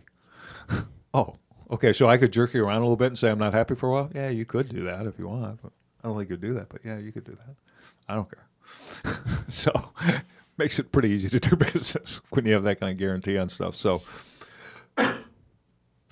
let's go back to, and you brought it up, and I always like this question about if you owned your own dealership. So, and I want to get to advertising and marketing, but let's talk about people for a minute. It's the Recruiter Podcast, whatever. So you're calling all the shots. Mm-hmm. What kind of people do we really want in your store working there? Team members. If you could give us a broad stroke and or go narrow it down to any specifics you want, what's that store going to look like? What's it physical? What are those people going to look like? How's it going to feel when you walk in there? Give us a feeling for that. Well, I don't want to bash on the automotive industry because I started in automotive, but I think for the most part, dealerships have been pretty relaxed in regards to who they hire. And, it's the old, hey, if they breathe, we can hire them. And, it's just, we can hire anybody, we'll train them. But then what happens is the people at the dealership who are supposed to be training them, the sales managers, are often busy desking deals. Fact. They don't provide the training that they need, and it's kind of a sink or swim type mentality. And the people often are missing certain skill sets like good customer service, and we kind of create this environment that is competitive, and it's kind of cutthroat, and I think it affects the overall experience. So I would, if it was my dealership, raise the bar and try to get people who are higher qualified. I'd love to get people that have maybe even college education, but I know that will eliminate a lot of the pool. But also, when I started in retail, I didn't have education. It was later when I ended up going to get my degree. But I look back into other sales professions like pharmaceutical sales. I know lots of people who are graduating college who know of the prestigiousness and the money that could be made. You could make the same amount of money in the automotive industry, but there's not this admiration of people aspiring to be car salesmen. Right. And it's going to require a shift. And again, a lot of us came into the auto industry with nothing and we were able to make it. So I'm not bashing on that. But I do think that we should take a little bit more effort in trying to find quality people who have good social skills. At the end of the day, if a person can talk about the product, is nice, can answer all their questions, more people would probably come inside because of that versus somebody who's a seasoned sales rep who could sell ice to Eskimos and kind of has that almost a tricking type philosophy that's kind of associated with car salesmen. But I would try to get a person that's at least able to do that. Right. Even if they didn't have the degree, just some type of purpose of wanting to advance their career, that it's not just a dead-end job that they're doing in between jobs. Like somebody that has, I would try to advertise the fact that if you're good at sales, right, there's opportunity for sales management, there's internet sales, there's, I want to create that path. The other thing too, let me speak to that for a minute, because what you just covered is very important. Like you said, most of us, quote unquote, I didn't graduate from college. Yeah. And I've been blessed by the business, and a lot of you tell that story times a million. However, today is different, and going forward is different. And I think, without question, to be in the automobile business, and we talk so much about sales, but almost every portion of the business, you have to have a certain amount of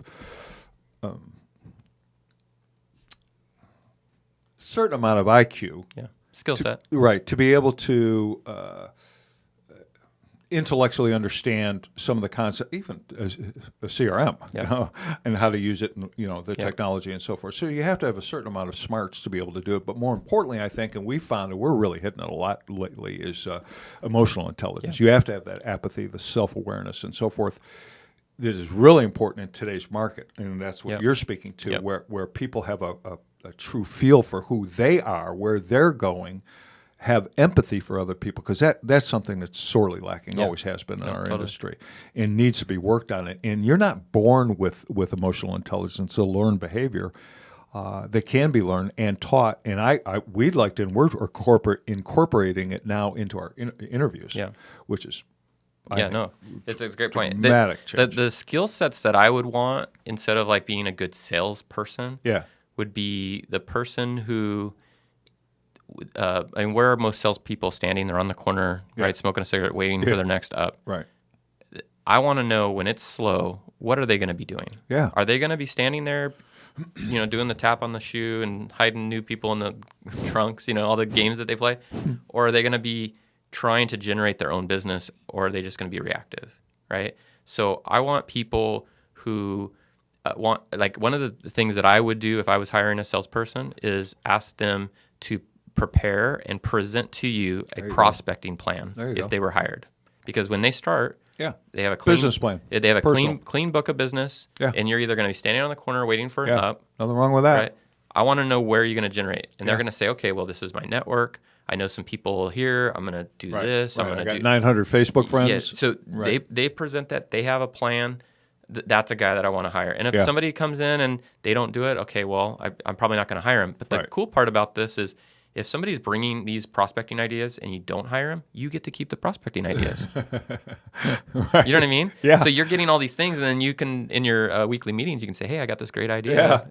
Good point. And again, to just take that further, I don't know that a college education, a college degree equals a person being any smarter. However, I would agree.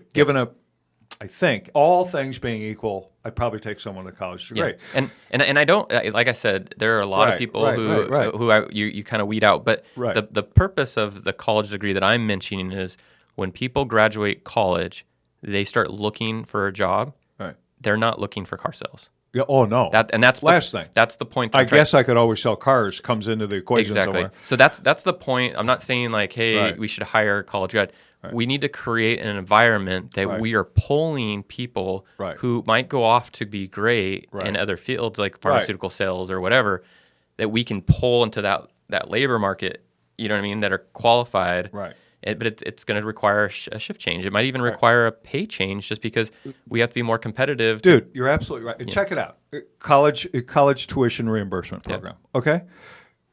Roy Rogers does it for pizza. I mean, you see fast food restaurants. If a fast food restaurant can reimburse somebody in their college tuition, ABC Motors, that's got a $30 million building, can't. Come on now. Enough's enough. So. I mean, it's overwhelming. The average student loans in and around $40,000, in and around $375, $400 a month. Just work it in a low-level incentive. Sell 6 cars. I'm going to give you $350 or whatever your tuition is. That locks somebody in, and it's a zero-brainer. Yeah. Zero-brainer. Well, and it'll help you hire more females too. Yep. Interestingly enough. The percentages are 3 or 4% more females graduate or go to school longer than males, and also graduate from college, more females. So you're just automatically going to bring more females into the business, which I think also is really needed. Very well, very and I think too of, you know, how many dealerships have salespeople who are their top salesperson, who on a busy Saturday is taking in a Foursquare or a credit app to the sales desk, and that we're selling the car that they didn't put the customer in the CRM, and the management says, well, he's my number one guy. Right. I'll let him slide. You know what I mean? Yeah. And I think we'll have a change, because once those people kind of are moved out just because of age and a new generation, like the younger generation, you can't tell them to do anything without an app, right? So that whole concept of selling a car and then, you know, so I think just naturally we're going to see a transformation where hopefully the newer generation will be more keen on using the CRM and using apps and texting and doing those type of things. So I think that will be good. But at the other part is, you know, it goes back to that proactive and reactive aspect of, you know, there's so much data in the CRM that people could market and reach out to proactively. And even when you're starting to talk about like accountability and even sales training, we often record calls to see if they're doing good. Majority of the dealerships record inbound calls, but not outbound calls. Right, right.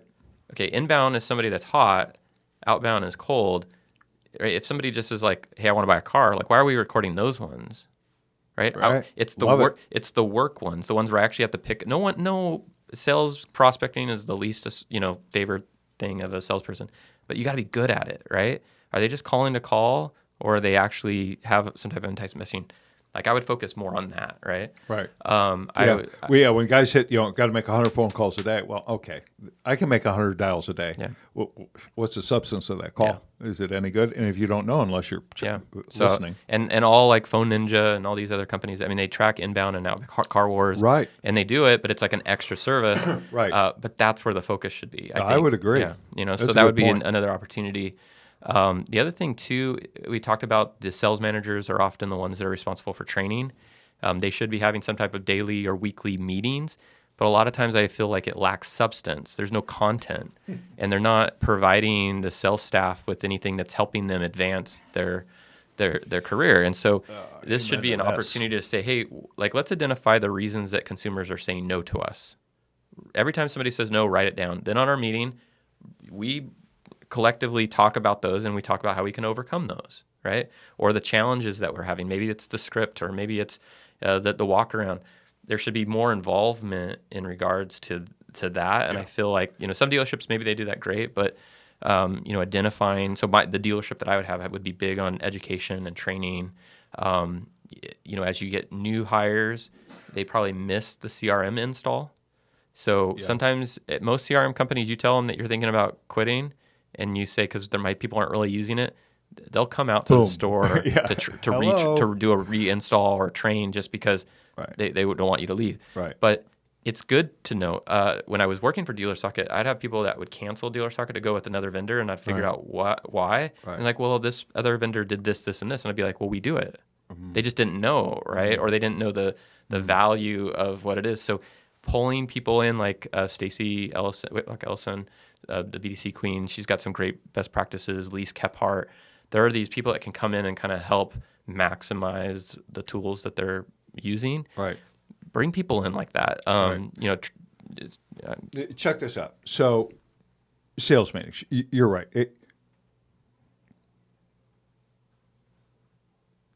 It's so important to continually, ongoing educate your staff. I mean, it's the sports analogies are always there. You know, it's just. It's a lay down opportunity. Yet we initially train. Let's say we initially train our new hires. It may or may not get done, but then it's done. Yep. It's like, okay, now we spent 3 days with you. Now you know everything. Yep. Now you're a professional automobile salesman. It's horrible what we do to these people. We wonder why turnover so high. Yeah. Well, and even other things of the training might not necessarily always be skill set, but it might be pertaining to the current advertising that we're doing. Sure, Because at least because how many times the customer comes in and say, I saw this ad on TV. And you're like, what ad? Like, so in these sales meetings, this is where you're educating the consumer. Hey, just so you know, right now we're doing a mailer. So you might see some people, this is what it is. So if somebody calls, you don't say, what? And, you talk about it. But then you say, okay, when somebody calls in on this specific thing, how are we going to talk about, right? At the very least. Yeah. So what I found in talking to sales managers, and just taking it from my personal experience over the years in retail as well, is you ask a sales manager, why don't you hold a daily meeting? Why don't you have a daily training, educational meeting? I don't have the time. Yeah. They have the time. What they don't have is the content. Yeah. And which I can relate to. It's like, okay, I don't want to look like a dope every day to my team. So unless I got something really cool, valuable content to talk about, I'd rather not have a meeting because then I'll end up being a beating. I'll end up losing my mind and yelling, screaming, and telling them they suck and, hey, go sell some cars, which is obviously horrible. So what we came up with years ago was, and this works really well, Hunter, is we would have, you walk into the meeting, you're the whatever manager, and anybody have a situation yesterday, the day before they'd like to talk about, they didn't get together. Anybody have a situation? Yeah, I got one, boss. What's that? I had a missing party. Wife, husband, whatever. Wasn't here. Couldn't make a decision with that. Great. Anybody else in the room have a situation like that? Yeah. How did you handle it? And then, okay. And we'll write that on a whiteboard or whatever. Anybody else have something that has worked and worked consistently in that exact situation? Yeah, I got one. And then they go around the room. Now, who's doing the training? Their peers. Yep. Who are they more likely to listen to over me? Yep. The peers. Yep. They respect. Because you could be you're like the facilitator. Exactly right. That's the perfect word for it. Now, at the end, if I want to say, hey, this has been great, but also I would add this. Yep. What do you guys think about that? You put it on the board. Okay, here's what we're advertising today. Here's what we're marketing. Let's go get them. Have a great day. Love you all. And it's super easy for the management to just compartmentalize everything, right? Yeah. The up, right? When somebody walks on the store, like that should be a meeting of when somebody's walking the lot and you approach them, right? What's the approach, right? What happens when they say, I'm just looking? Like this is another example. Like I'm really into photography. I want a new camera. I do all the research on the camera.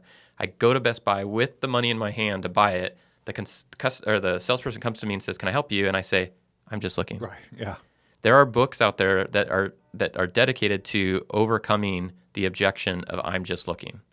And my thought process on it is it's not an objection, it's a defense mechanism. People don't like to be sold, and it's just I was ready to buy, right? So I'm not looking, right? It was just that's my defense motion, right? Correct. Yeah. So there has to be a follow-up question, right? Like, oh, well, whatever it is. Those are the type of questions versus, hey, let's focus on I'm just looking, right? It's kind of discussing, that would be like one lesson. Right. Okay, how do I get people landed on a car? Right. How would I do a test drive? Pull a car out the front of the dealership and we all walk around the car and we make sure we talk about it, right? And then the opportunities for education are endless. Yeah, let's talk about how do you, like what do you do when the person's filling out the credit app? Do you just stand there or do you use this opportunity once you get the paperwork, do you go into the tower and leave the customer by themselves, or do you try to get back to them? And during that time while you're waiting for the numbers, what questions should you be asking them and talking to them about, right? Or even once you've sold the car, right? Are you introducing them to service? Are you taking them to your website and having them set their first service appointment and then putting that in your calendar so in 3 months when they come in for the service, I'm there, I'm going to ask for a referral, right? Like that's one lesson in my sales meeting that I do this week. And so, how do you do a walk around on a trade, right? Trade appraisal, right? You go and you touch all the dents and stuff with your finger. Give the salespeople more content, like in regards to that, and you're gonna have a good sales team. What's happening there? If you really run your store like Swift Motor Emporium, what you're really doing there is it goes a million miles to retention, but what you're really doing is developing potential management too along the way. Yeah, you're seeing those people who are helping and supporting and coming up with great ideas. Absolutely. Right, and I don't see enough of that in our business. And some dealerships do a great job with it, but I'd like to see more of that where we're really developing management. It's too often still, I think, egos or whatever the case might be is like, you you only get to know so much Yep. because you're not going to take my job, man. Yep. Well, Whereas it should be. and I think most people want opportunities and want additional question. responsibilities and even want raises. This is a way to come back and say, okay, well, look, in my weekly meetings, I need you to step up. There you go. Right? I need you to each week come up with Right. something. Good point. I need you to take charge. I want you to take people under your wing. There This you go. doesn't change anything. It's putting you more in that line and preparing you for those additional roles because people respect you. You're helping them, right? If somebody is going to turn somebody, maybe turn it to you because you're a seasoned rep. Right. Or, That type of pat on Yeah. the back goes far with Yeah. a team Absolutely. member for sure. So, okay. So we got that. What, I don't know. These are loaded questions. Diversity obviously is very important in your Yep. dealership, right? Yep. I mean, you want to be at least as diverse as the client base Well, that you're serving. and diversity, obviously, talk about sex and race and all these different things. I think women. I just came back from the Women in Automotive event that they had in were you there? in, Oh, in that's Palm right. You Springs. were there. That's Yeah. There's a great opportunity for women to relate to other women, and it's funny. It was a very interesting conference being a male for one aspect. I was at the first one. I was the only male speaker. Oh, funny. It was very weird. Yeah. So so there like a couple ideas. So it was kind of interesting because they did a think tank like a speed dating type networking thing where you sat at a table and you just pass business cards and talk for like 15 minutes and you go to a new table. I thought it was a great idea. Oh, that's a good idea. But we were talking about CRM and I said, most prospects when they're entered in the CRM by default are male. No one's going in and marking female. Really? And when you do a driver's license scan, it does female. But I said, because this is like a little technology that's literally a checkbox in the CRM, you should do it more. And if we could isolate the women, right? Now I can market to women. Some people, oh, that's great, right? Then there's other people where it says, well, why would you market to women differently than male? You know what I mean? And we're all equal. But I'm like, it's a data set that's in the CRM that's not being used. Right. And if I could now do my reporting based off of male and female, right? Or even a male to a female sales rep or a female to a female sales rep, is that different? Yeah. And then Right. if I have data that's put into the CRM with literally a click, then I can go back and say, hey, would it be ideal to route these certain leads to certain people? The data what I mean? will push you in the direction you need to go. Yeah. So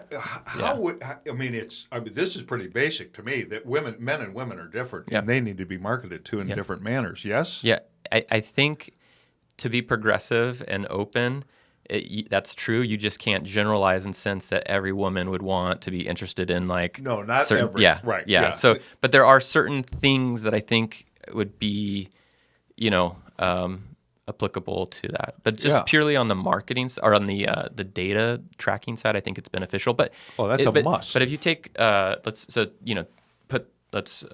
sex over here, talking about race. With language, a lot of neighborhoods or areas are, maybe a predominant Spanish, Hispanic. Right. Most websites that I go to, they don't have a Spanish page. They might have Spanish speakers. Let's do a Spanish landing page. Let's do some Spanish ads that go to that Spanish page. Great. But more importantly, when they submit a lead on that form, let's route it to a Spanish-speaking rep. Nice. And if you're in a like an area like Philadelphia, you might have a lot of different diversity. Absolutely.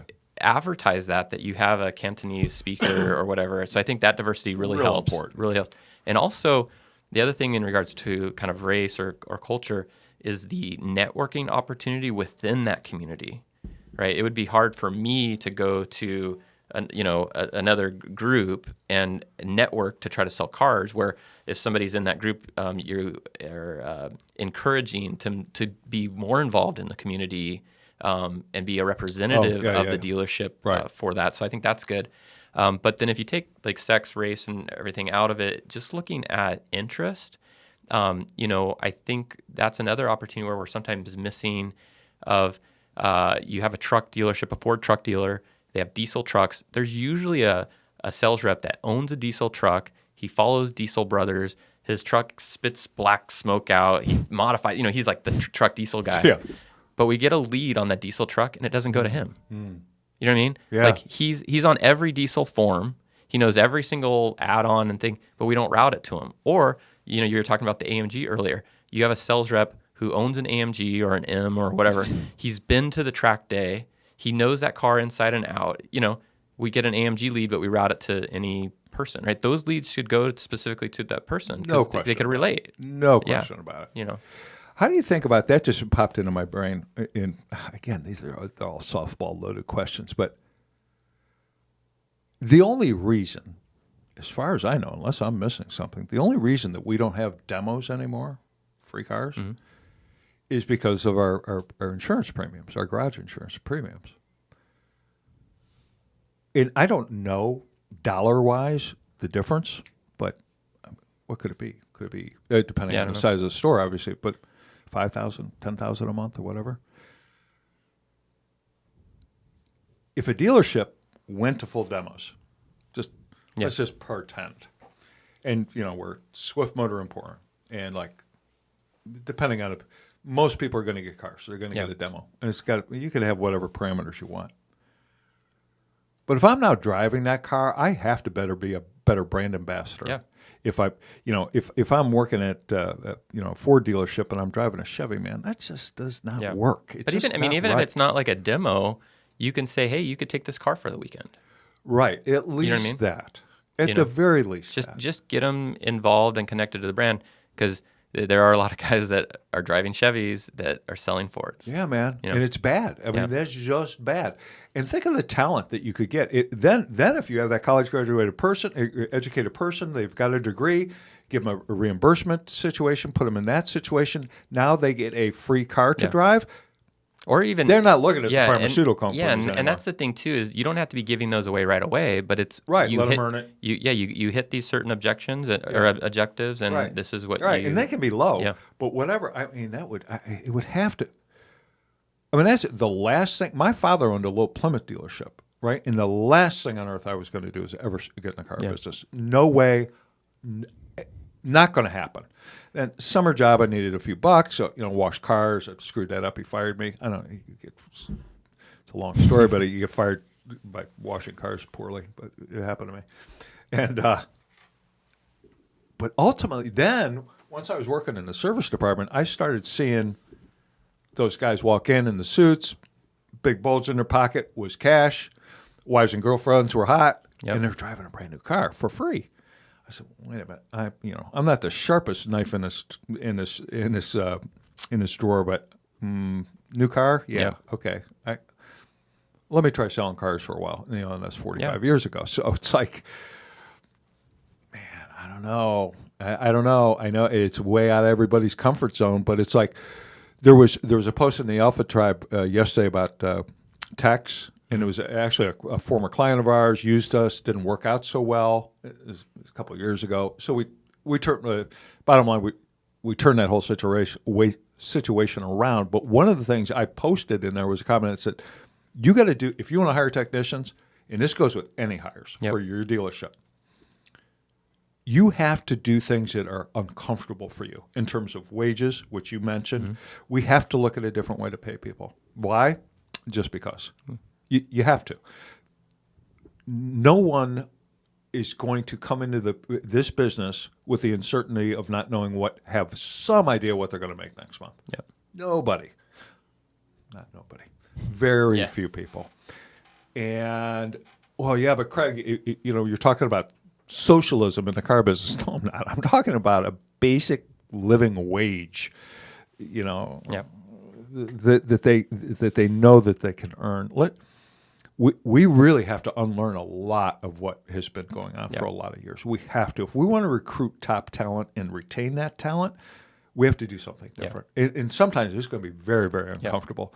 With techs, 4-day work weeks, guaranteed hours, pay for the tools, or continuing education, whatever. I mean, outside the box. Well, and the other thing, too, is I think some dealers will focus on the acquiring of the talent, but then they don't do anything on the focusing of the retention. Oh, that's same thing with the customer. Man. You know what I mean? So you mentioned you're kind of reaching out to another dealership and might target somebody else's techs. Yeah. Well, you have to give them some incentive to stick around. Exactly right. You know what I mean? And you have to.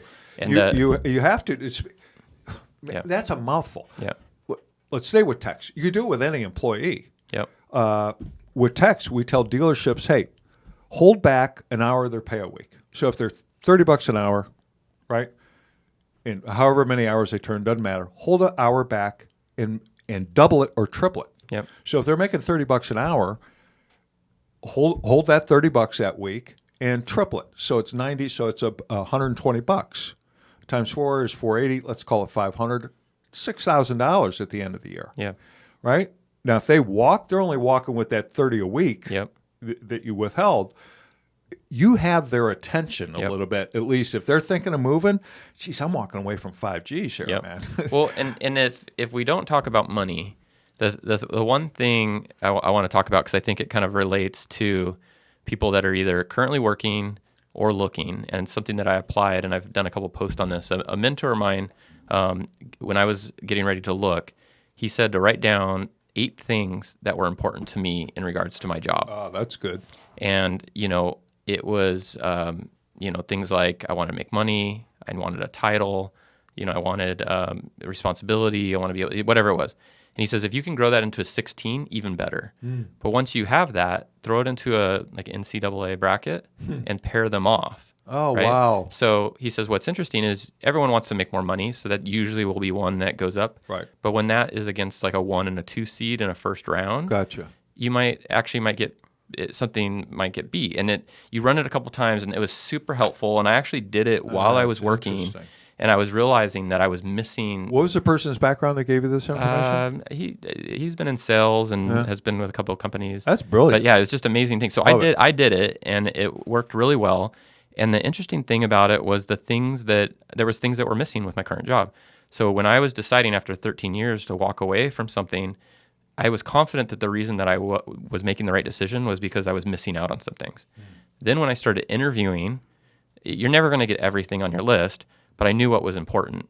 And the very interesting thing that he told me to do as well is once I ran through it a couple times, to give it to my wife. And my wife did it, and we noticed that different things came up. For example, I have no problem traveling. In fact, I like it sometimes, right? But for her, she hated the fact that she was at home with 3 kids, and I would be gone for long times. So that one was her top priority of not travel. A lot. Yeah. So not travel was not, and so then you start seeing the bigger picture, and you say, is it really worth? You know what I mean? And so I started to readjust that, and then when I started interviewing and was negotiating deals, sometimes like with Troy, the title wasn't important. Yeah. What I had, right? Like I was a freeway. I didn't have to negotiate that title. Right. But when you start talking about this or that, like there was certain things that I wanted to be independent, right? I wanted to work from home, right? That was my priority, and he gave me that opportunity. So automatically it moved up the list. So, regardless of what's on my list, I think it's good for everybody to just identify what's important to them. Right. And then make sure that you're getting that. And then if you understand that, you can ask employees that. Right? Well, what's what's important to you? You know what I mean? So if you're interviewing someone, and this is, I'm making it up as I go along here. I like this. Yeah. It's hard to let talent walk without hiring them right there on the spot. But that might be a good homework assignment. Let's see what we really have here. Yep. And give them that, set it up like a bracket. Yep. And here, take this home. Yeah. Give it back to me tomorrow. Yeah. Let's take a look at it. That would be a valuable tool, not only in hiring them, but then how to, because you don't really manage people, but you to could develop say, hey, them. this is a way that it's going to help you. There you go. Because I want you to know what's important that you want. Yes. So that I could provide that. Now, we're not going to match on everything. Right. But if there's a deal breaker that you're not going to budge from, but I can offer you more money. Right. Then you can decide, and then that makes sure we're on the same page. Right. Versus Zig Ziglar said, in order for me to get what I want, I got to help others get what they want. But you got to know exactly, and that's a good way to get to know. So I got super fortunate. I got a lot of my my top brackets with Troy, and it worked out really good. But again, if I didn't know what those top things were, good point. You got to see where you're going in anything in life. Obviously, you got to be able to see it. So that's great. So interesting. So just a little bit of insight. One of the things that I wasn't getting with my older job that was important on my list was appreciation. Like I had felt with my old company that I did a lot for the company, and when new people came in and my bosses who knew what I had done had left, the people, like I was the longest tenured rep on the sales team. And so person on the team. And so it was hard for the people when we were talking about like, well, what does Hunter do? There wasn't anyone there to go back to me, and the appreciation had kind of, and it's not their fault. It's just you have new people that come in that don't know. Yeah, and so they're big. So appreciation is on the top of mind thing. And with Troy, he constantly, I mean, granted, I've done a good job, so he has a reason to appreciate, but those like attaboys and hey, you did a really good job and go a long way. And I've learned something that I think as your listeners are listening to this, we talked about, hey, you can give them money or hold back or whatever, but just appreciation goes a long way. As simple as if you, going back to my dealership, if there is an employee whose birthday it is, I am personally, as the owner, going to call him and wish him happy birthday. There you go. That's a simple thing, and just say, hey, I want to. It's a 2-minute thing, but it's something really good. Yeah. Walking around the dealership, getting involved, right? Like just saying, hey, good job. Hey, like, hey, that deal that you sold on Saturday, great job. Just like those little things, those will go so beyond. And a guy who is like starting to look and he's like unhappy, I guarantee you one of the top reasons is he doesn't feel appreciated. No question about it. And it doesn't cost the dealership any money. Not a penny. Here's one for you. I call it third-party validation. So let's say, for instance, you've done a great job, and I've got, I don't care who it is, near you on the showroom floor, back in the shop, wherever you're at, physically at the dealership. I'm going to call you over and say, hey, Billy, come on over here as well. Hunter, listen, I just want to congratulate you. Last month you did this, and that. Just a super job, man. I love your attitude, your enthusiasm, your follow-up, your attention to detail, the heart you put into it. And I just want to let you know how much you're appreciated. And I'm doing it in front of another person. Yeah. Now, it's a pat on the back that you need, want, and desire. Yep. And he or she is standing there going, man, I'd like that from Craig someday too. So he or she is gonna attempt to emulate what you've just done. It's super powerful. It's so thing. And like going back to, me not wanting to let Troy down. Right. Yeah, man. It's because of that appreciation. Yeah. You know what I mean? Because and he does it publicly too with you. It's not just a phone call, that a boy, because that's cool. Yeah. But he third parties it to the entire internet, which is awesome. And I've tried to emulate that too. Your name comes up on almost every conversation Troy and I have. Almost every single one. Yeah. No shit. I mean, it's like, and we talk, relatively, quite a bit, and it's like every time. Yeah. And it's like I said, it's been a great partnership, and where are they going to go, man? The growth there's getting a little. And that's the thing is, hopefully some people who are listening to this are interested and say, hey, I want just a talk and conversation, and it's interesting. I mean, we're like I said, it's just interesting because we're not the silver bullet, right? We're not fixing all of their problems, but we are there. We're true partners with the dealership, and we're there. But the appreciation goes a long way. And then I think it's just like anniversaries, like hey, who's been here long? Hey, this is. Just the public stuff. It's so easy. You know what I mean? Like, give the guy a free parking spot up front. Give the guy the loaner. Like, it's such an easy thing. People will get appreciated and they go on. And then the other thing I kind of wanted to talk to you too about, because you might be talking to people who are going through your training and maybe wanting or looking for a new job or are learning that maybe that where they're currently at, they're not getting the appreciation and want to look. Right. Has to do, once you've figured out like your top 8 or 16 and know what you want, is the resume, of getting your resume really dialed in. And I've interviewed a lot of people. I've seen a lot of bad resumes, but the one thing that I think will be important is everything that you do, even if you're like new in your career, you have to keep a log of your successes, right? Because I think a lot of times you think back like, okay, when you were a car salesman, what were your successes? And you're like, oh man, I don't know. Well, did you hit quota your first month? Did you hit your goal 4 out of the 12 months? Were you the top rep 3 months out of the 12? Like that's the stuff that I want to see in a resume, right? Great point. So you might be new on your career and you might not have anything on your resume. Well, start keeping track of those type of things. So because eventually we're all progressing. I want you to add those. If you have a career and you're trying to do that type of thing, just identify those things. Things like, drove a new business or whatever. The other thing to avoid is I see a lot of times in resumes and even in interviews, they say a lot of we statements. So like, while I was with this company, we were able to do this, this, and this. And that's a red flag right away. What did you do, right? What was your individual part in that success? And so if you are interviewing people, and the person that's interviewing is asking questions like, are you good at this? And they're like close-ended questions. They probably haven't been trained on proper interview. A good interview will a lot of times there's a process called STAR. It stands for Situation, Task, Action, Results. Okay. So they'll ask questions to the interviewee saying, tell me about a specific situation, right, where you had to do this. And I want to know the action, what was the task that you did, and then what was the results. Right.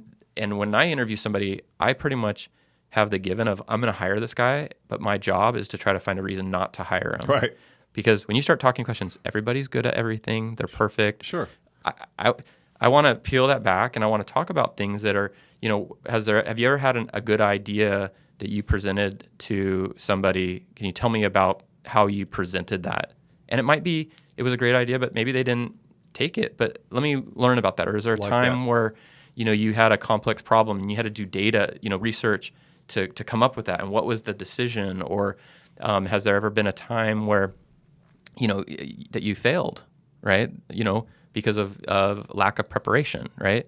And so then maybe, because no one wants to talk about their fails, but what did you learn from it, right? And it's really easy to start kind of learning. So STAR interview process, if you are in the job market, the questions are, they're out there. You can kind of study on it.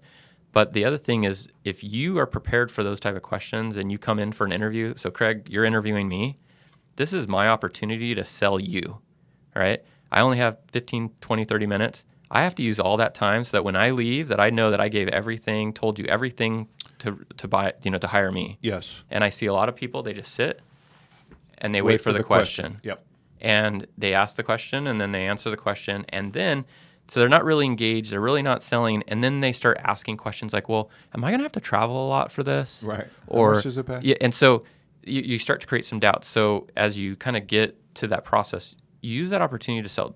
No one should be able to sell you better than you. Fact. So talk about, this is your opportunity. Why should they hire you over any other person? And if you're an interviewer, ask that question. I'm interviewing lots of people. Why should I hire you? Right?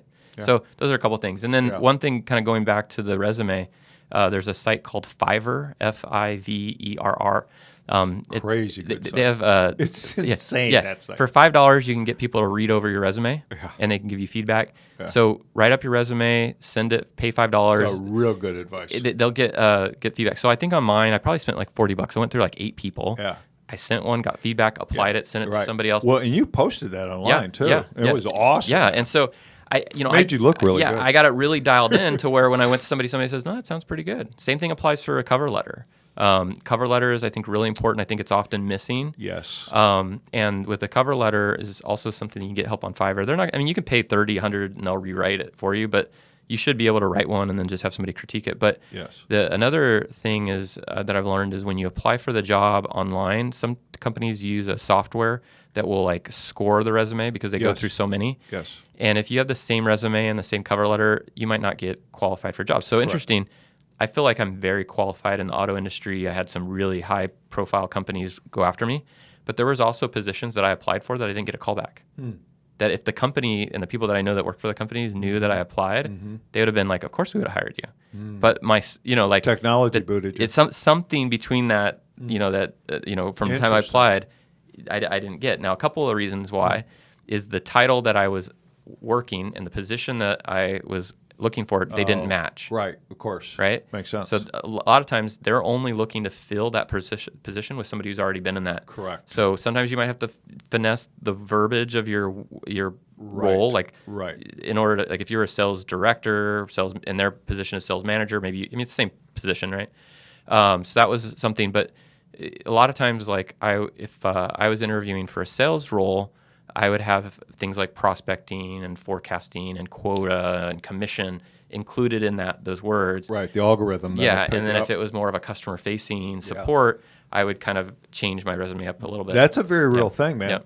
When job titles, and if you're placing a help wanted ad, job titles, we'll get just a simple one is car dealerships will put in their product specialist, product concierge, or whatever.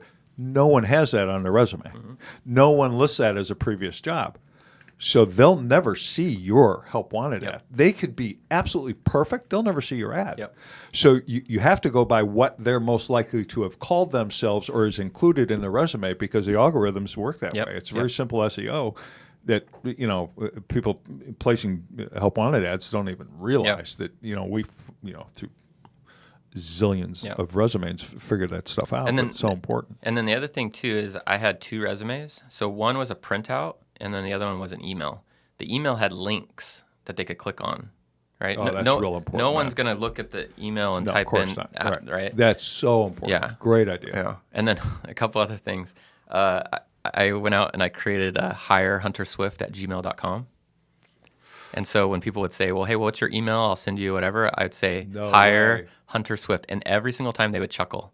You know what I mean? So that's really, and you can still use it. I love that. Did you just come up with that? Or did somebody? Yeah, just had it. Freaking brilliant, dude. And so that was kind of funny. I did that. And so again, I had a resume that had all my links that people could click on to like videos and podcast and whatever. My printed one, it didn't have that, right? It was more simple. The other thing is when somebody asked me to send their resume, I never sent it as an attachment. I stored it on Dropbox. I created the link through a shortener that I could track, and then I sent it to you. So then I could track if you actually open my resume. Gotcha. So if I'm not getting a call back, I would know, well, he hasn't even looked at my email. Right. But if I see, and sometimes you get that email open 2 or 3 times, and you're like, okay. Oh, they're passing it around or something, or, So that's kind of cool. And then, interesting. And that's a thing even with like when you go back to advertising is you talked about some things to track. Any link that you should have, Bitly is free, right? So every time instead of just driving them to the website. How do they make money? I don't know how they do. That's Maybe crazy. some ads. They've been free forever. Yeah. I don't know if ads are. I forget if ads pop up or not. I'm sure that you get to a certain limit and they try to. But probably. I'm a big tracker because if I use Gmail, we have like our work service through Gmail. There's a plugin that tracks if somebody's opened it, but I want to know, did they click on my email, right? Did they click on what I wanted them to do, like with the attachment? So I use the Bitly link shortener a lot. I got to pee. So while I'm gone, do a full-on Dealer World spot advertisement. I mean, full-on pitch. Okay. All right? How to get a hold of you, what to do, how to get a hold of everybody, where you're at, why Dealer World and everything. I'll just be back. Yeah. Full-on pitch. Perfect. Okay, so my name is Hunter Swift, and I'm the Vice President of Sales and Client Relations at Dealer World. Dealer World is a full-service ad agency for dealers. We specialize in everything from digital, social, to traditional. So that includes website optimization, SEO, PPC, web banners, custom landing pages, pay-per-click, display ads, retargeting, Facebook advertising, as well as traditional video production, radio production, media buy, connected TV, direct mail. We pretty much do it all. I would say one of the reasons that you should look into Dealer World is the fact that we do everything, but we are a flat fee agency, so we charge an affordable flat fee, so we don't charge a percentage of your ad spend or media buy, which some dealers are paying as much to 20 to 25% of your ad spend. So for most dealerships, I can check off most of the boxes that you're currently doing and save you money. The reason why we do that is we want to make sure that we have a true relationship with you so that if we make recommendations on your ad spend, that you're going to get the best return on your advertising. So that's definitely a reason. We're based in Lehighton, Pennsylvania, which is actually about an hour and a half from here. It's a small rural town, and because of our location, our cost and our overhead is low, and that's how we're able to make a profit and provide you with quality service at a low cost. Now, we do everything completely custom for your dealership and your market, so we don't use any generic or cookie-cutter strategies. And so that's one way to help your dealership stand out. So if you are using a particular vendor that a lot of your competitors are using, most likely the same keyword strategy, same SEO strategy, so we would have an ability to help you in that aspect. But ultimately, we are car guys. We love selling cars and helping dealers drive traffic and help you sell more cars. And so, our monthly reporting, we're not going to talk about views, impressions, and things along those lines. We're going to talk about things that led to the 5 conversational conversions of more calls, emails, text, chat, and help you sell more cars. So definitely reach out to me. My name is Hunter Swift. My email is hunterswift@mydealerworld.com, and you can reach me on my cell phone at 949 351-3036, and would love to talk to you about your store and about how we could help your store. Awesome. Perfect timing. Okay. Hey, and just to, I cannot talk enough about how terrific this company is. And as in most companies that really excel, especially in the automobile industry, the principals and the executives within the company have a lot to do with it because of the culture they create and then the way they hire people and develop those people. And everybody at Dealer World is just blows my mind. Yeah. And Lee Heighton, where does he find these people? Blows my mind. Finding you was a big find. But everybody else is within whatever, half hour. It's mind-blowing to me. Because we originally helped him with some recruiting early on when he was first starting. And it was like, Craig, I love you, but I don't need you anymore. It's like, and it just blows my mind, all his hires. It's like, it's like they're robots, and man. it really is amazing. The two comments that I hear the most from our clients is one, that we exceed their expectations. Yeah. So we try to over-deliver. Yeah. But the other feedback that I get is that they often feel like they are our only client. Right. And that's exactly right. We have a mutual client that said exactly that. And I know because I introduced them, in Virginia. What's the name? Sodikoff? Yeah. Yep. We introduced Stevens. them. Yeah. Stephen Toyota and their other story. And it's like, I know they feel that way. Yeah. That Ryan feels as though that their stores are Dealer World's only account. I know that for a fact that he feels that way. It's like, and it would just go to, and I would like AutoMax to get more that way. Not complaining, but I mean the volume of business we do is like, it's a little overwhelming, and it's impossible. And that's the thing too, because like Troy brought me on to obviously grow the company, and we've grown 50% since I've come on board. But it's still a slow, reasonable pace, right? That's why we're not advertising a lot.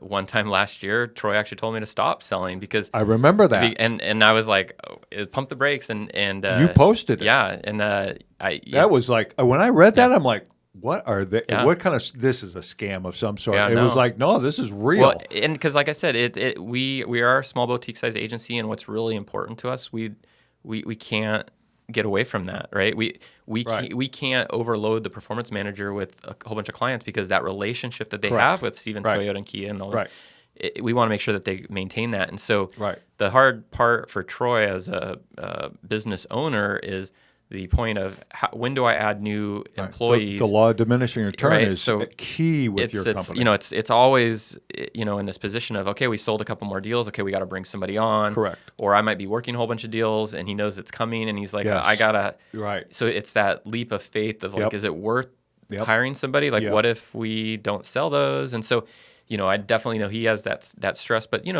we don't want to be a 2,000 dealer agency, right? We can be, we're successful, and unless you got 150 people, because then you can always keep that boutique feel.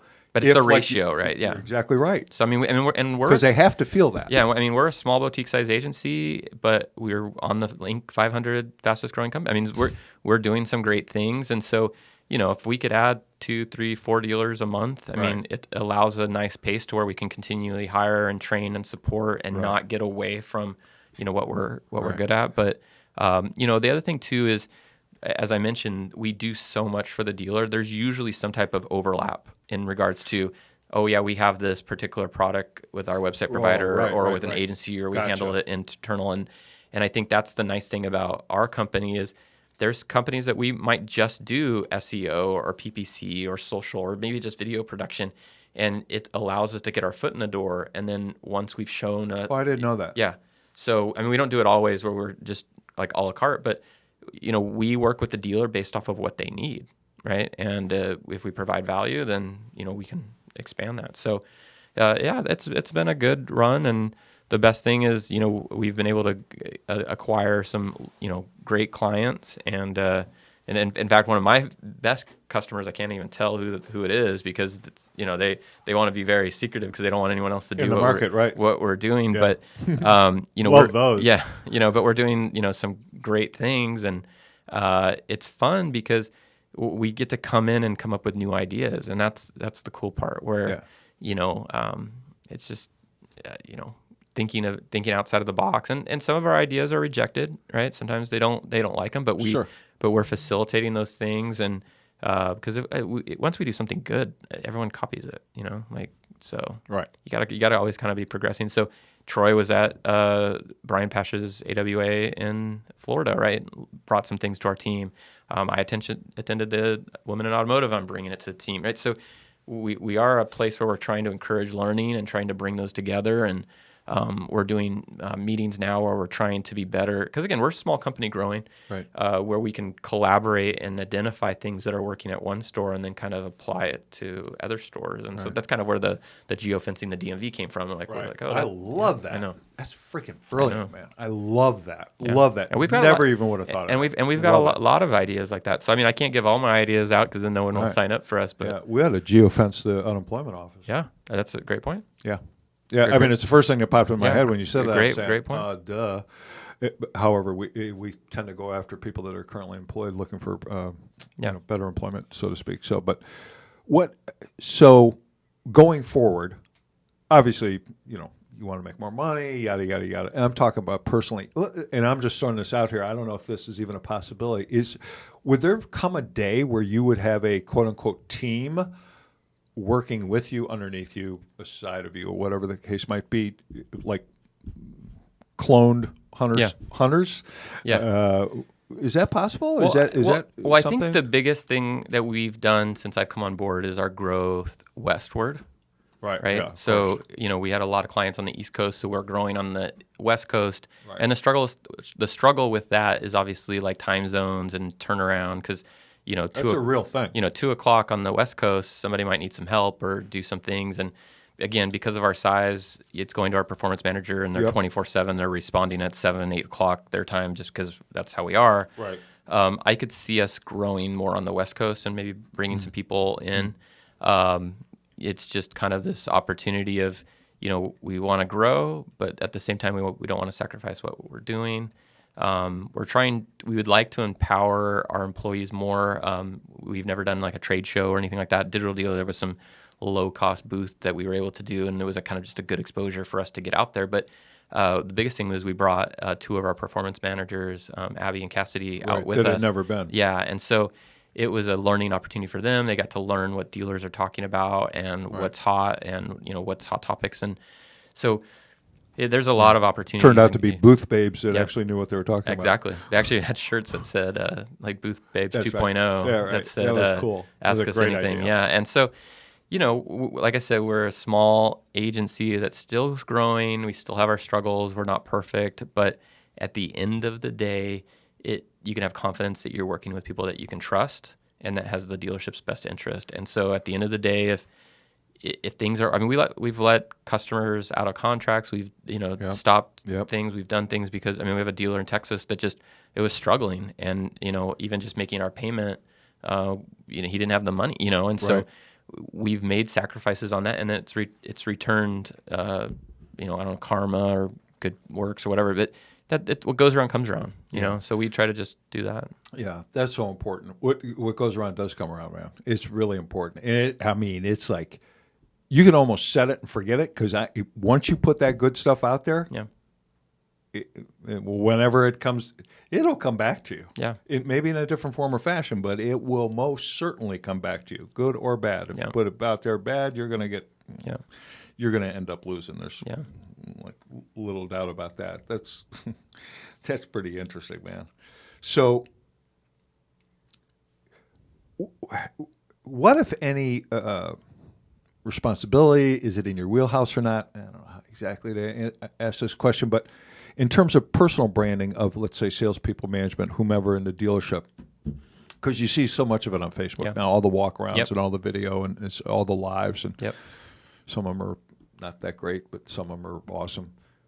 What is a performance agency, advertising agency, if they're responsible at all, with that within the dealership, you take over their advertising, their marketing.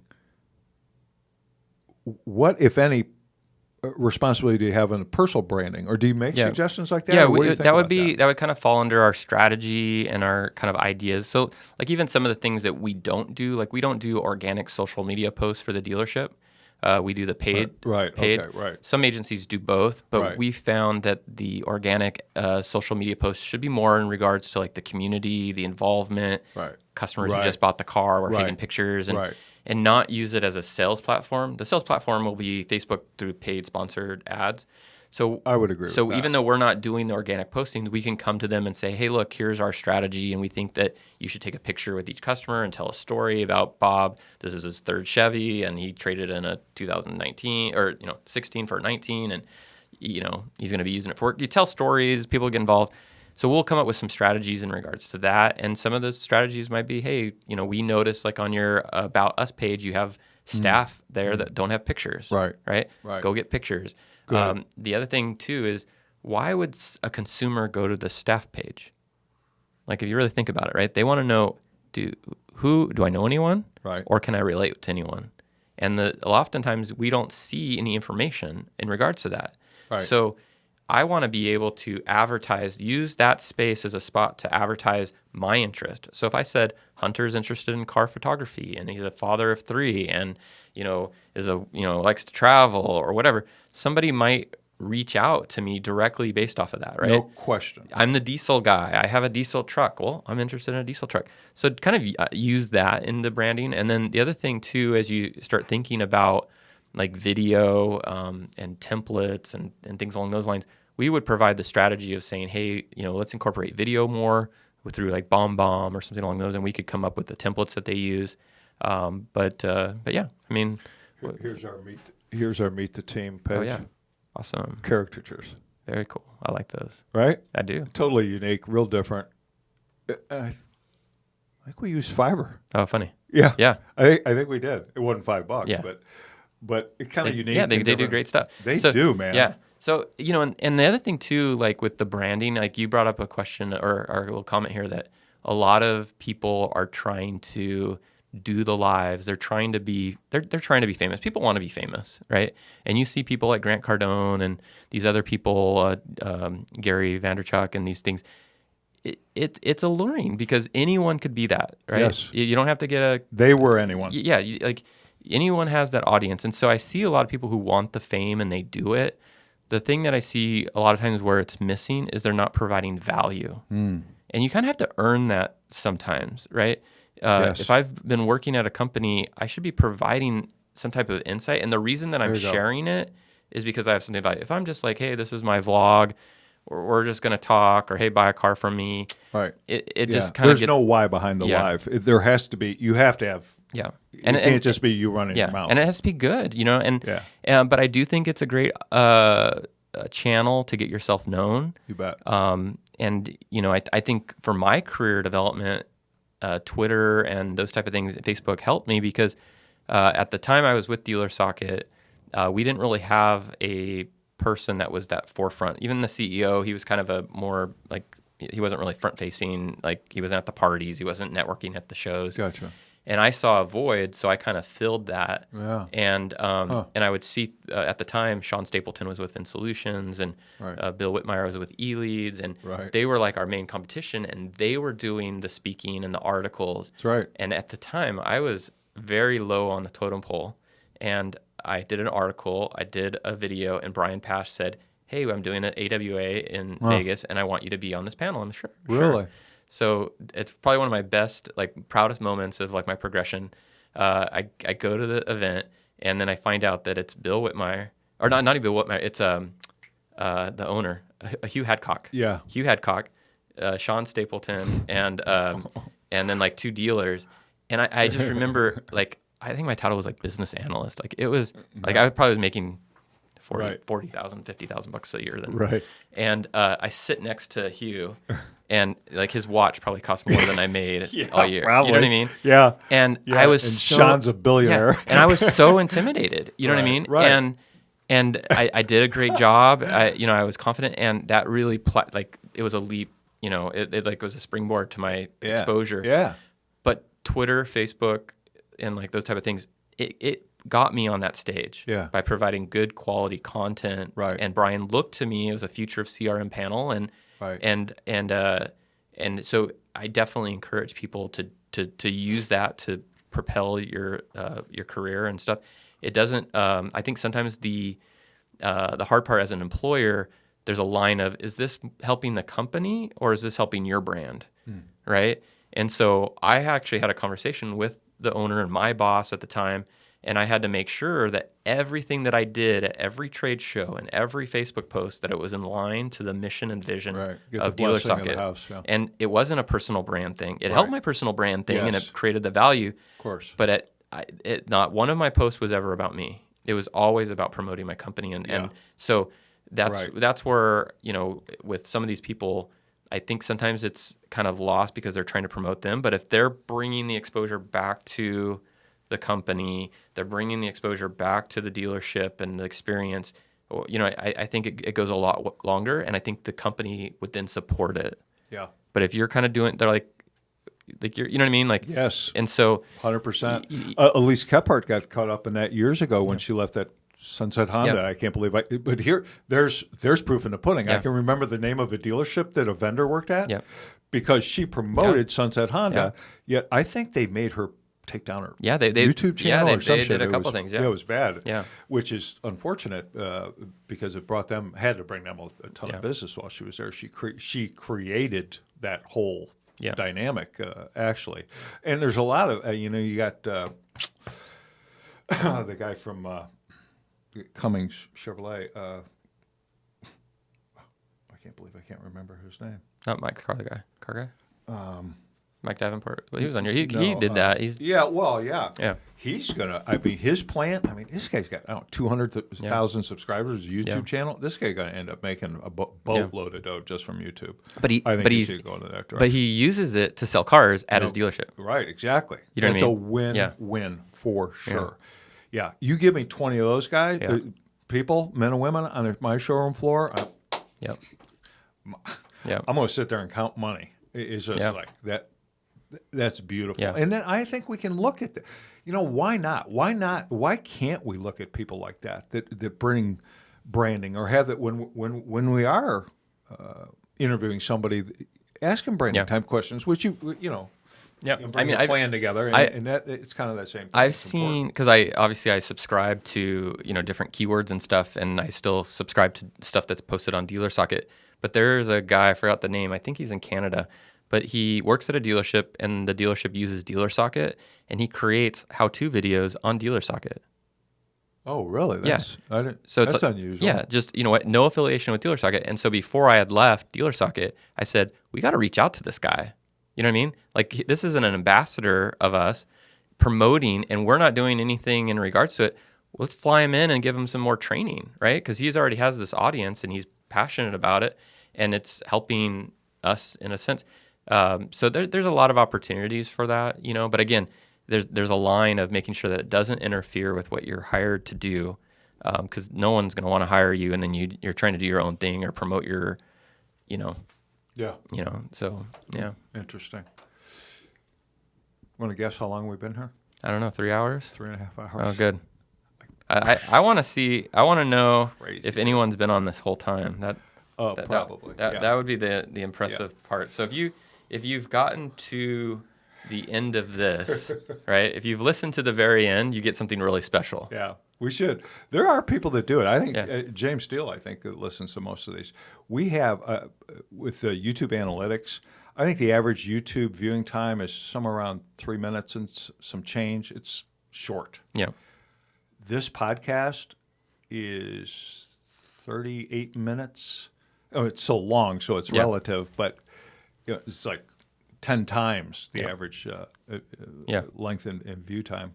But people come back and finish it up. They eat it in chunks. Yeah, because, how many people have 3 hours to dedicate? Well, hardly anyone. Yeah. So hopefully people kind of jumped in and got something, or when they're on their way home or drive, they were able to get something out of this. But, thanks for having me on. I mean, dude, like I said, I've admired you for a long time. I mean, thank you. I feel, we've every interaction we've had has always been positive, and Always. and so you're definitely respected. And the funny thing about you, and I'm sure you see it because you get tagged on it, but the thing that I've been most impressed about is anytime somebody says that they're looking for people, how many people tag you guys in the post. It's Crazy. like clockwork. You guys are the ones that always gets tagged and mentioned. So that money's important. That really makes me feel good. Kind of a legacy thing is really cool to have that kind of support in the community that is the automobile industry. Yeah. It makes me feel so good. It motivates me, forces me to make sure that we put our best foot forward. And if we have screwed up, because we are not perfect, we do. If it makes any sense at all, to make it right, which is so important, because I want that. And going forward, I want people to relate to Joe and Ernie like that, because I can't do this forever probably. So, but it sounds like you got a good legacy to pass on to. He's awesome. Yeah. We have talked though, kind of like Weekend at Bernie's. After I die, they're just going to prop me up somewhere and they're going to take over all my social media. Well, you should do like they do those cardboard cutouts of like people. Exactly. You should just put one in here just so when you're not here. Right, dude. Right. Yeah. Isn't that guy like 140 years old? Like, how can he still be around? Yeah. So, Jeffrey Epstein, did he kill himself or was he killed? No, it's very unusual. Weird, man. The autopsy. I honestly, this is a public podcast, so I'm afraid to say anything because the Clintons will you kill us. never know. Right. It is so Might be in weird. an accident on the way home. Oh, yeah. All the evidence. I mean, it's just crazy. What it blows my mind, and Chris Walsh and I talked about it in last week's podcast, that it's still in the news cycle is interesting enough. Yeah. That tells me a lot. That it's because it would have been buried if there wasn't something there. It wouldn't come up anymore. Yeah. So there's a lot of things going on right now, and I guess with news or whatever. But going back to just the industry, people are buying cars right now. Yeah, man. Yeah. It's a good time to be in this industry. Stock market's good. What's the market at right now? And I tell you what, that affects the car business a lot. Market's up 179 points today. It's 29,000. Well, because the China deal there's a China deal thing. Yeah.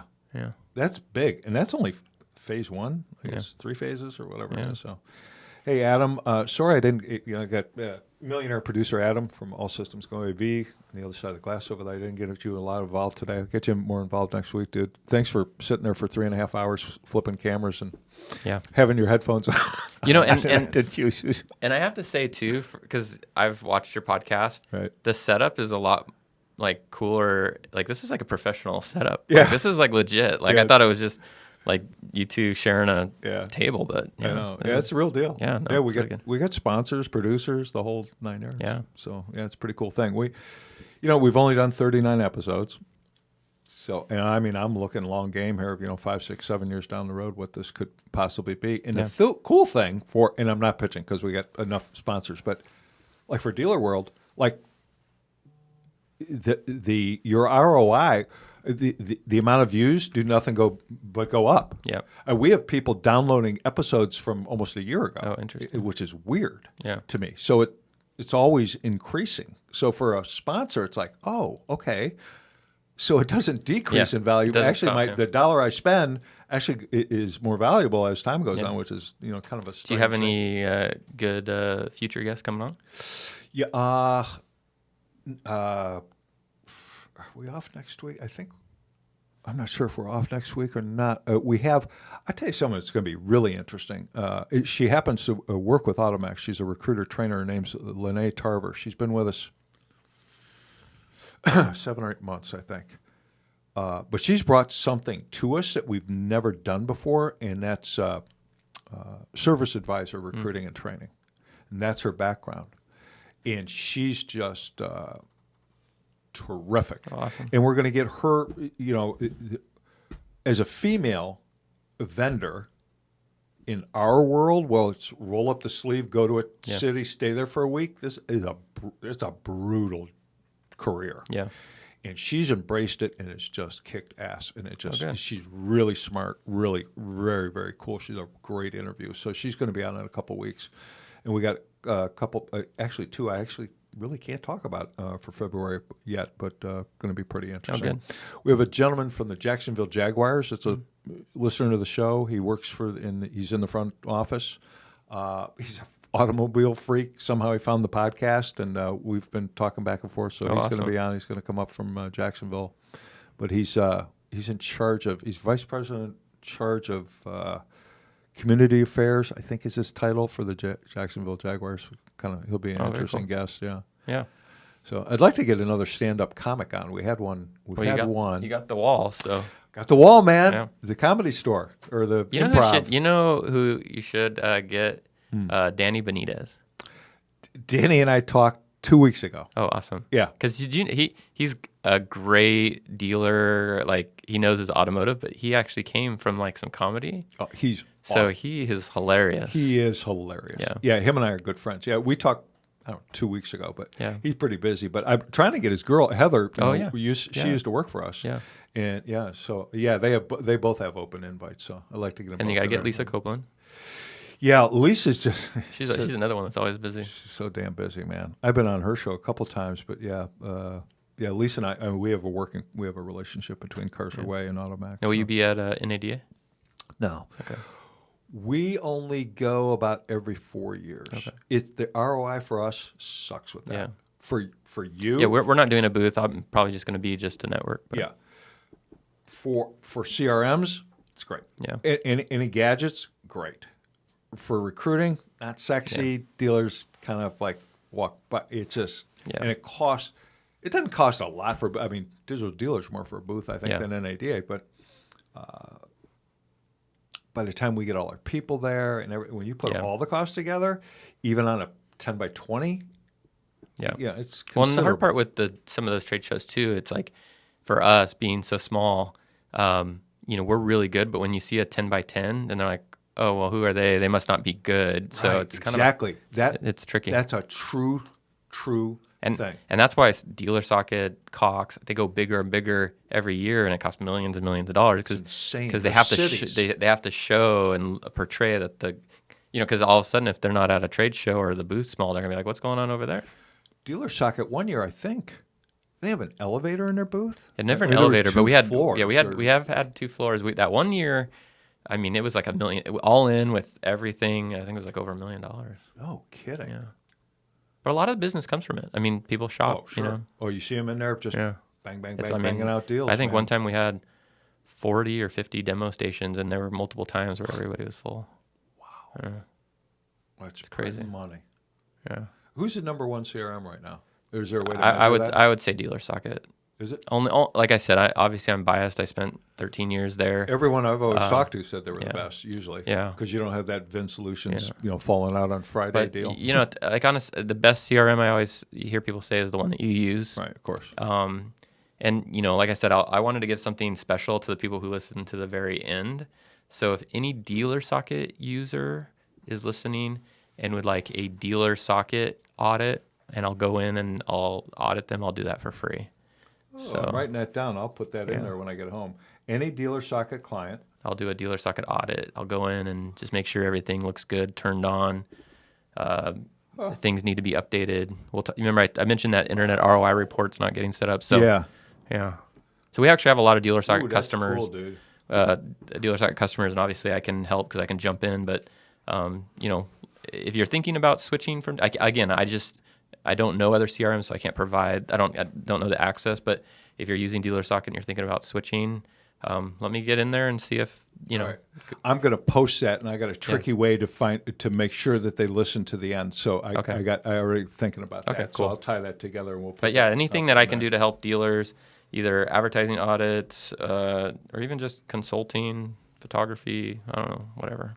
You know me, I like to help. And you do, man. That's why you're such. I hate going on and on about it, but you're such you and Troy are just a perfect match because I don't know, your passions, your heart are so similar. Yeah, it's just. It's funny. There's not a day that I don't go by that says wasn't a great decision. Yeah. Yeah. I flew in last night, spent a little bit of time with him. He invited me to his house, and just like I saw three times last year. I don't know what I was thinking about. We're hooked up with a hotel here locally. I should have just had you that's fine. come last night, man. No, you're good. I thought it wasn't even that bad of a drive. So I was thinking about. I drove back from South Carolina yesterday. I'm like, oh man, why didn't I do that with Hunter? Have him come in the night before. And you were talking about food. I love food. Yeah. Philly cheesesteaks, that's what they're famous for. I'm actually not a fan of that for some reason. Maybe because the first couple times I had it with Cheese Whiz, I didn't know you could get real cheese on them. Yeah. But my claim to fame, the thing that I look forward to Philadelphia are the soft pretzels. Oh, they're awesome. They don't have those anywhere. Like in California. That's right. Do you put mustard on them? No. Just salt. I love it.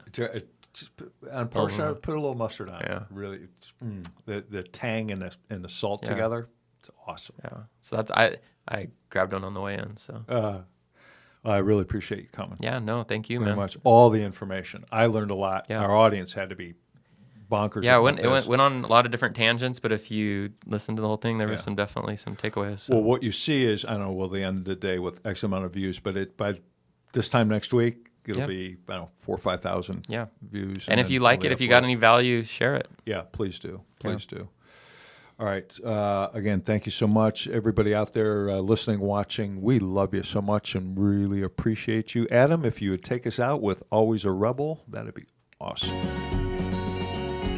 But a rebel, always a rebel, you are. All right.